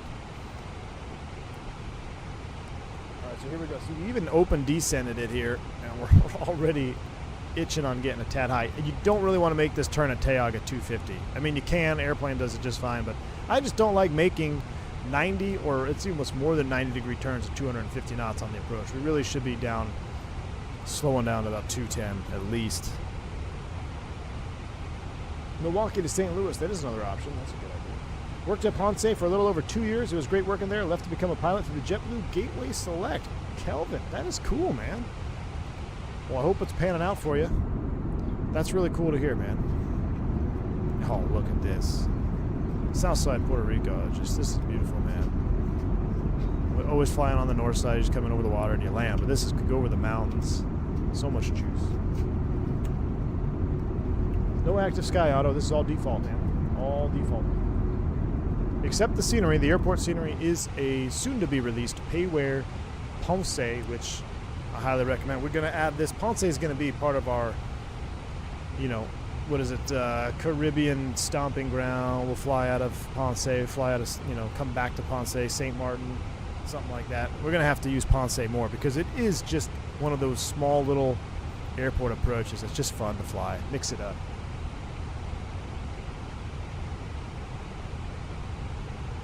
Just home after a very long day. Surprised to see the stream still going. Back to the beginning for me. Oh, Mr. Greco. Well, don't miss the best part. We're about to land here. So thanks for stopping by, though. Yeah, sunset in this sim, John, is spectacular. All right, let's go ahead and slow to 210. All right. App nav, finals blue. We're slowing to 210. Stow the brakes. Engines are coming back down. Sounds are coming up. Just got back from a discovery flight and I am hooked. Carson Christ. That's awesome, man. You've been bitten by the aviation bug, Carson. If you've got that bug now, you're never going to get rid of it, man. You better make sure you got that that credit card ready for that flight training, because once you get bit by the bug, man, it is a drug for sure. All right, constraint mode on here for the approach. We're VFE next -10. Don't really need it, but for juice purposes, we'll just go slats 1. Flaps 1, slats 1. Flying over your house right now. Sweet.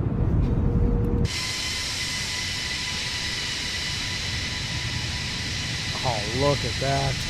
I love looking at the water down here. So the times I've flown in, you know, I'm just like, oh, look. It's just so cool to see. Just beautiful, man. Just beautiful.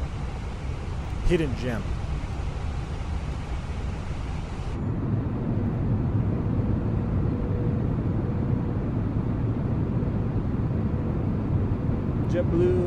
JetBlue 2291 and Frontier contact 22.9. Contact CTAF if you're going into Ponce, if you're on stream, y'all.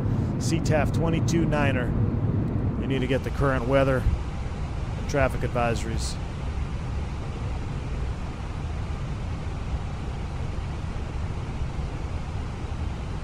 Setbo at or above 3,000. Looks like we got the blue just before Rorp. That'll be when we intercept. Just prior to that, blue needle will slow it up to 180 knots. So right here, you're definitely looking for GA traffic. Now, there's actually a weather balloon out here somewhere, isn't there? Because I know on the real airplane, there's like a terrain. It bugs out on your terrain. It shows like that you're going to fly into terrain. Or not you're going to fly into it, but there's a red spot. No green, just a solid red square on the ND for terrain because it's a weather balloon that's tethered out here. Pretty sure it's on the chart too. I mean, I know it's on the chart. Midwest to the 175 Milwaukee, Boston. Ooh, Boston did get an update gray shirt. Maybe we got to take the 175. I was going to take the 190 though. We can still do the 190 Milwaukee, Boston. That could be a good route. It's a CBP, but it was a CBP. We're going to juice up the interior here just in case the sun sets or as we descend below the shadow lines there on the hills. Everything's juiced up. Our lights are on.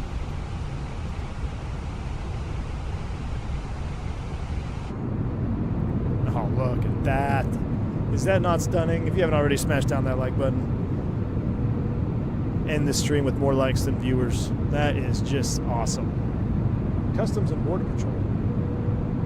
Oh, really? What is it, like does it have cameras? That is, I didn't know that. I thought it was a weather balloon. It just says tethered balloon, I think, on our chart. All right, we are approaching the final lap, so I'm going to start slowing up to 180 knots. And we'll make a call on traffic advisories. Ponce traffic, JetBlue 357 or 5 from Rourke for the RNAV 12 Ponce traffic. Ponce, Unicom, roger, the winds are calm. Copy, JetBlue 357, thanks. All right, we got CTAF, winds are calm. We're below VFE next, flaps 2. Here we go. Oh, we're going to start the recording early, Chad. Recording is on because this will be juice. I'll leave y'all with one real long replay. Oh my gosh, look at that.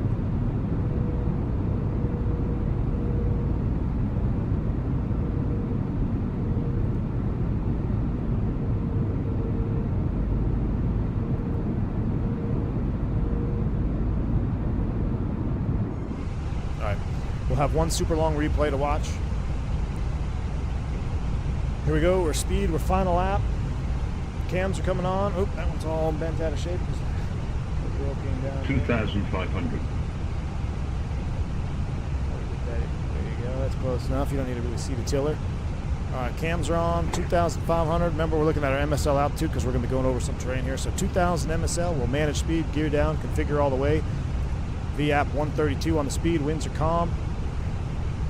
Lock it in. 500 feet until we drop the gear. Maximum juice. I don't know what happened to this camera here. Maybe there we go. It's a little better.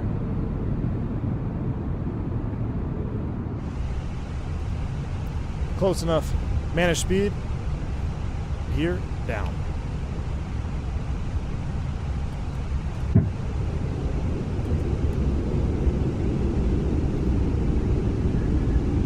Start to see the runway already. There's our hill that we're going after. VFE next, -10, the flaps 3. And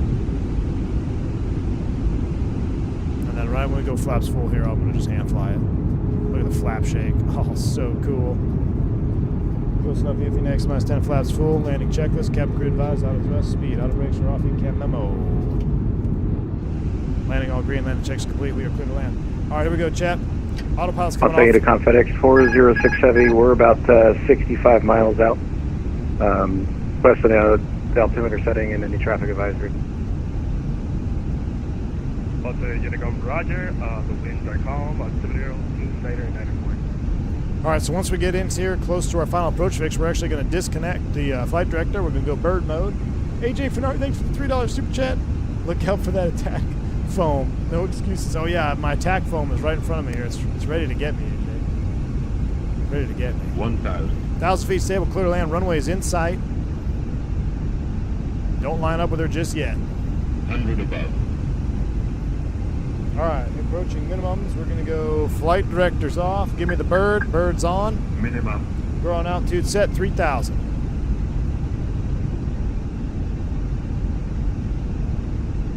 We've got a little bit of wind pushing us from the left, so I'm going to kind of just cheat just a hair like this. That'll set me up here for a nice base turn, or 45 dogleg base turn here. Got the blast fence there. Look at that. Like that blast fence right off of 500. Approach end of 1-2. Don't turn yet. Don't turn yet. We're 2 whites, 2 reds. We're looking good. 4. All right, now we'll start the turn. 300. We got that wind helping us there, so you don't be too aggressive on this. If you have wind from the other direction, it's a little bit more spicy. Oh, look at the shadow of the airplane. This is juice. 200. Oh my gosh, this is so cool. I'm looking at the shadow. I'm about to drive it into the blast fence here. All right, no floaties on this one. We're going to bring it down, chopper and dropper. Let's go. 100. Come in a little bit low over the numbers as anticipated. 50. Start working 40, her out. 30. 20. Retard. 5.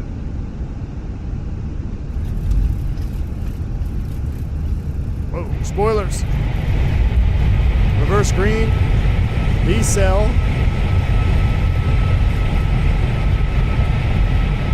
$70 knots. Oh, I forgot to launch G's. I forgot to launch G's. That's all right. That was a butter, though. I'll step on the brakes now. See, I didn't even touch the brakes. Use the reverse. Slow down, slow down. I tell you what, chat. That shadow, though, when we turned final, that might have been top five juice moments I've had in a long time. Definitely one of the most juice moments I've had in a long time. Love the colors of the taxiways here. This is realistic, too. Really realistic taxiway colors here. Very cool. We got the non-load lines on the edge. Ladies and gentlemen, welcome to Ponce. Ponce traffic, JetBlue 237 clear, 12, taxi to the ramp, Ponce. All right, we're going to stop recording. You can make yourself comfortable on gate number 2. Gate number 2, JetBlue 237, thank you. All right, let's clean her up, chat. Max juice. We'll do a full shutdown, too. We'll do the full thing. Got to love it. Since we got other planes coming in, let's go ahead and get the spin the APU. Can't wait to fly here. Yeah, this scenery will be coming out soon. I mean, look at the... I love it. Here we go, coming up on the ramp area. And they've got pictures that show you, like, real-world ramp and then the sim ramp. And it's awesome. Got to love it. Man, what a perfect timing. We couldn't timed it any better. Let's go ahead and slow down, though. They don't need to be doing 30 knots going down this taxiway. All right, let's go ahead and spool the APU. APU's coming up. We're looking for gate number 2. One thing I like about... Oh, there's a helicopter in there. There's a helicopter in the hangar. In the police hangar. Oh, that is so cool. We're going to take the Duke in there. We're going to take the all-black piston Duke. Oh, someone's on final right now. Look at this. All right, hold on. We're going to gate 2. We're just going to go real slow. Let's see how he does here on the turn. I'll launch G's on replay. Great idea, Al. Great idea. Remind me again, because I'm going to forget. It looks like he undercut his turn just a tad there. So he's still kind of banking. You really want to try to get that wings level a little bit sooner. Oh! He gone. He got... Oh, there he is. Slew mode. Slew mode. He's down. Ooh, that looked like a bouncer. Did he bounce that one? I don't know. All right, here we go. Going into gate number 2. Taxi lights coming off. That's 3. This is, like I said, what I like about Ponce. I can count to 3, so I don't even need to look at a jet chart. You know what gate you're going to. 1, 2, or 3. Look at that. Look at the terminal, man. Spot on. The only thing that they said is, like, you know, that trying to make the jetway go to the ground level is pretty difficult. Maybe in the future we'll have that. Why are we getting an X? I'm going to ask GSX to park me at gate 2 here.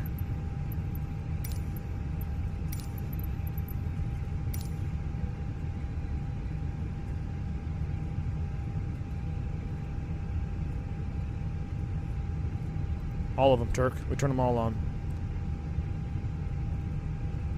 What an absolute stunning sunset. All right, he says I'm on the line. I feel like I'm a little bit to the right.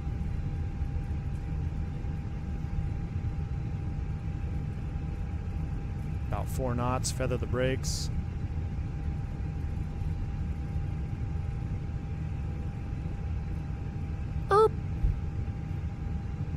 Brakes are set.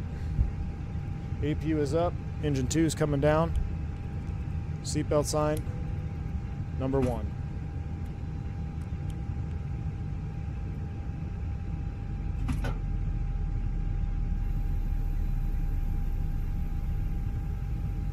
That wasn't a very good parking? Oh, kiss my butt.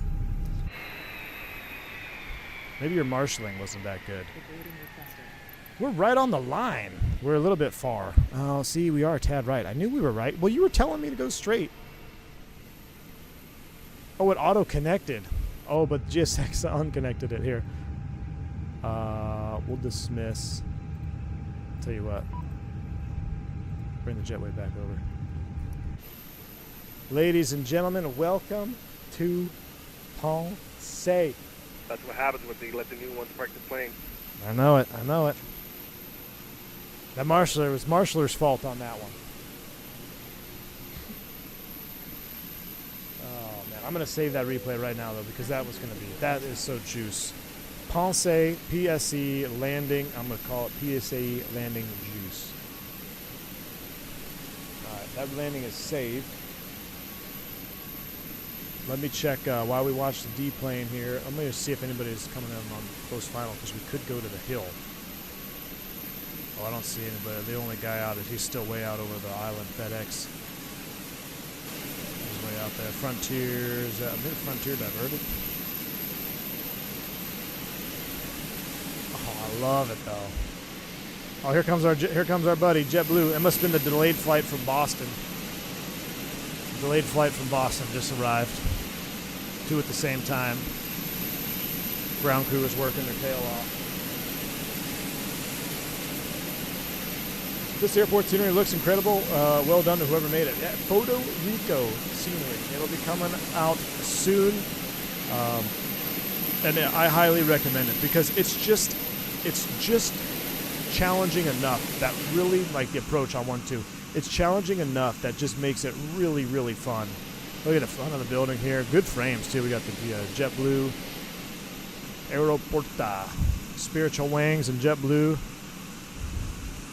Now, I remember last time I came here, we were taxiing back out, and there was a couple of plane spotters out along the fence line up here, and it was pretty cool. I was like, man, am I going to have to check myself on airliners.net, see if they got a picture of me, but I never saw it. Yeah, they got the fence line all the way along the road here. That's so cool. Yeah, so right here, a lot of times I see cars parked in the grass right here. Myself included. I'm also a plane spotter. Those were my buddies acting and a few others. They have a YouTube channel. You can check them out. It's pretty cool to watch them. Is he talking to me? Oh. V1 Spanish pronunciation. I was the other JetBlue on final that went disconnected. Oh, that was you, DFW spotter? What happened? Just a glitch in the, just a glitch? Did you bounce, DFW spotter? Did you bounce? It looked bouncy. But here's what I mean about that long displaced threshold. You look at the chart, you're like, oh, I got 8,000 feet. No. Your landing distance is significantly less. You will do a back taxi out of here. You taxi out, do the back taxi. They got the turnaround here. Blast fence right here. Very cool. So you don't blast the cars on the road. And then you blast off 1-2 out over the water. B1, there's like a couple videos out there of Spirit on Ponce. I don't know if that was you, but like I said, there's a channel called HR Plane Spotter, and you can find those Spirit videos on Ponce on YouTube. I'll have to check them out, man. That'd be cool. So apparently there's a guy that's he's a spotter out here. That's pretty cool. Look at the windsock there. This is neat. I love it. Absolutely love it. All right, we got to watch that replay, chat. We have to watch that replay. Love the texturing on the taxiway. And the colors, right? Like, the colors is a big thing. That's what it looks like. Getting the right taxiway colors. Galanta say I didn't bounce, but I had an 85. Ooh. All right. All right, we're going to reset a couple things here. Let's take a screenshot. Oh, dang it. First and foremost, let's go back. Let's take a screenshot because that was juice. So, print screen. I know we have floating passengers. Screenshot has been achieved. We're going to restart Kutao. All right, we'll restart the Kutao. We're going to disconnect from VATSIM. Again, shout out to the CTAF Abdilo. Appreciate you, man. Very, very cool. It just made it all that much more enjoyable to have realistic CTAF communication. I mean, when's the last time you watched a live stream with realistic CTAF stuff? So super cool. Love that added realism, guys. This is one of my favorite flights I've done in a while. Like I really enjoy this. So thank y'all for hanging out with me tonight. I hope you enjoyed it as well. We're gonna go to activate ready state here. Get the engines back up and running. We'll get our master switches on. We'll put flaps in position 3 or so. Yeah, I know you're ready for pushback. We're not doing a pushback. You just sit tight there. Oh, sorry. Iveo Premium.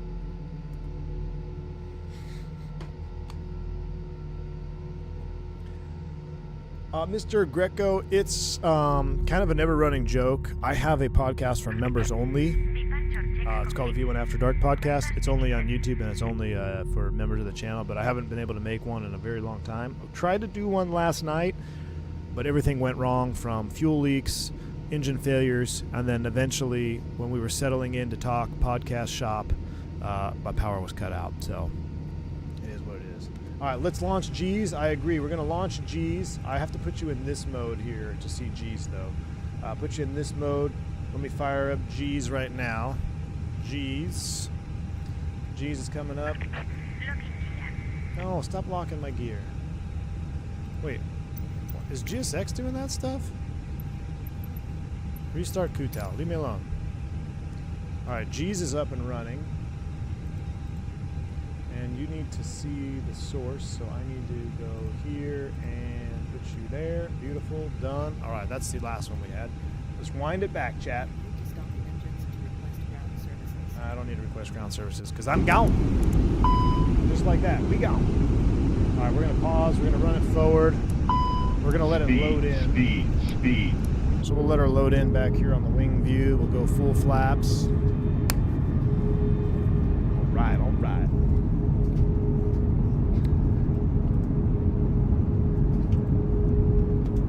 Gotta put the auto thrust on.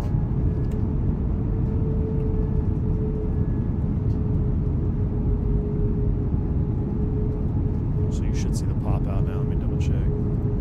Yep, you guys will see it. Cool.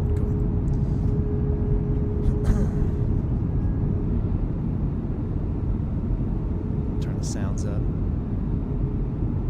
Have I seen the Delta GPU connector catching fire sale? I have not, man. Sounds spicy though. So there's a Flight Sim TO download for Puerto Rico around Ponce, the city. I downloaded it, but it's not all in one folder, so I got confused. I had to install it, so I didn't install it. Dan, are you familiar with that? It's like a Flight Sim TO Ponce city landmarks and like just stuff around the island down here. I have it installed. Oh, look at that. Going over the mountain. See what I mean? So you're actually starting to get below the terrain right here. You are below terrain as you make this turn. And those mountains look good.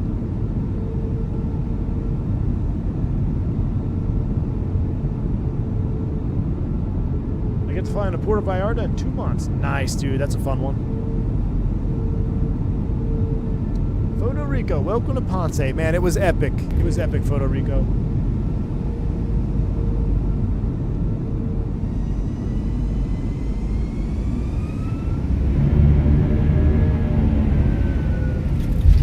.07 at 1.2 G. I'll tell you, we're gonna wind the time back a tad too. When did we land? Like 5:25. Let's try it back. Let's pause. Let's go back. Let's see what it says the second time. We'll give it a second attempt here.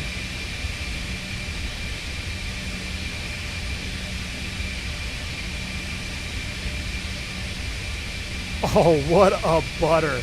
103 at 1.2 G. I don't know why it's saying the G is so high there. That didn't look like it was very G-loady at all. I will take a 107 right past the marker, too. Oh, just kissed it with a puff of smoke. Bang on center, not quite on center line. A little off center line. That's on me. Could have been better there. Got the nose down on center line, though.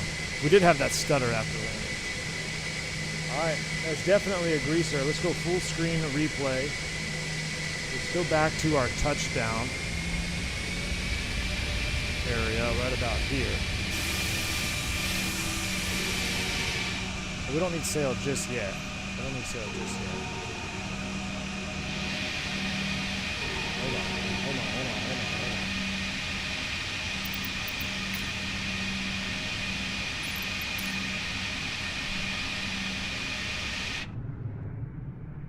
Check this out. Here we go. Resume the replay.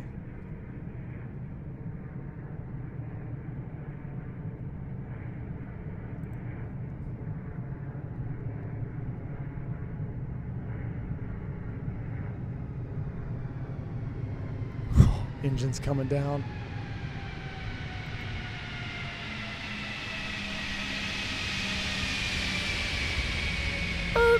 Ooh, just kissed it, baby. Just kissed it.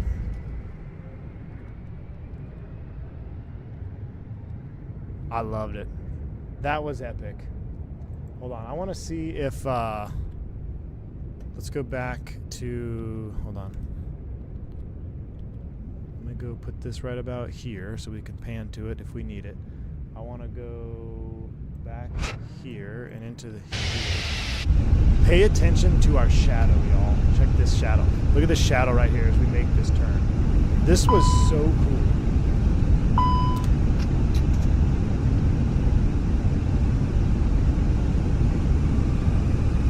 Look at that. That is awesome.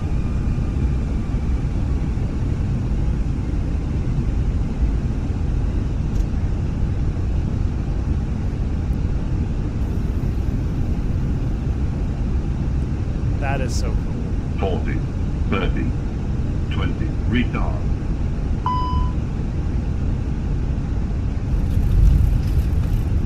Now, we had those 2 stutters after landing. That sucked. But other than that, it was spot on. Alright.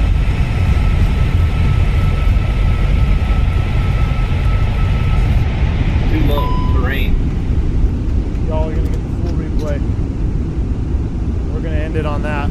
You'll get the full replay going in. Let me get the spoilers retracted. Let me get the park brake off. That probably helped. Let's go flaps 2 so you can watch them deploy in real time. Let's get sail going. This is going to wrap it up for tonight. I'm going to wind the time back just a few minutes because this approach takes a few minutes. So you want to land the same time we landed. Right about there. All right. Huge shout out. Photo Rico Scenery Ponce is going to be coming out soon. I highly, highly recommend you check it out.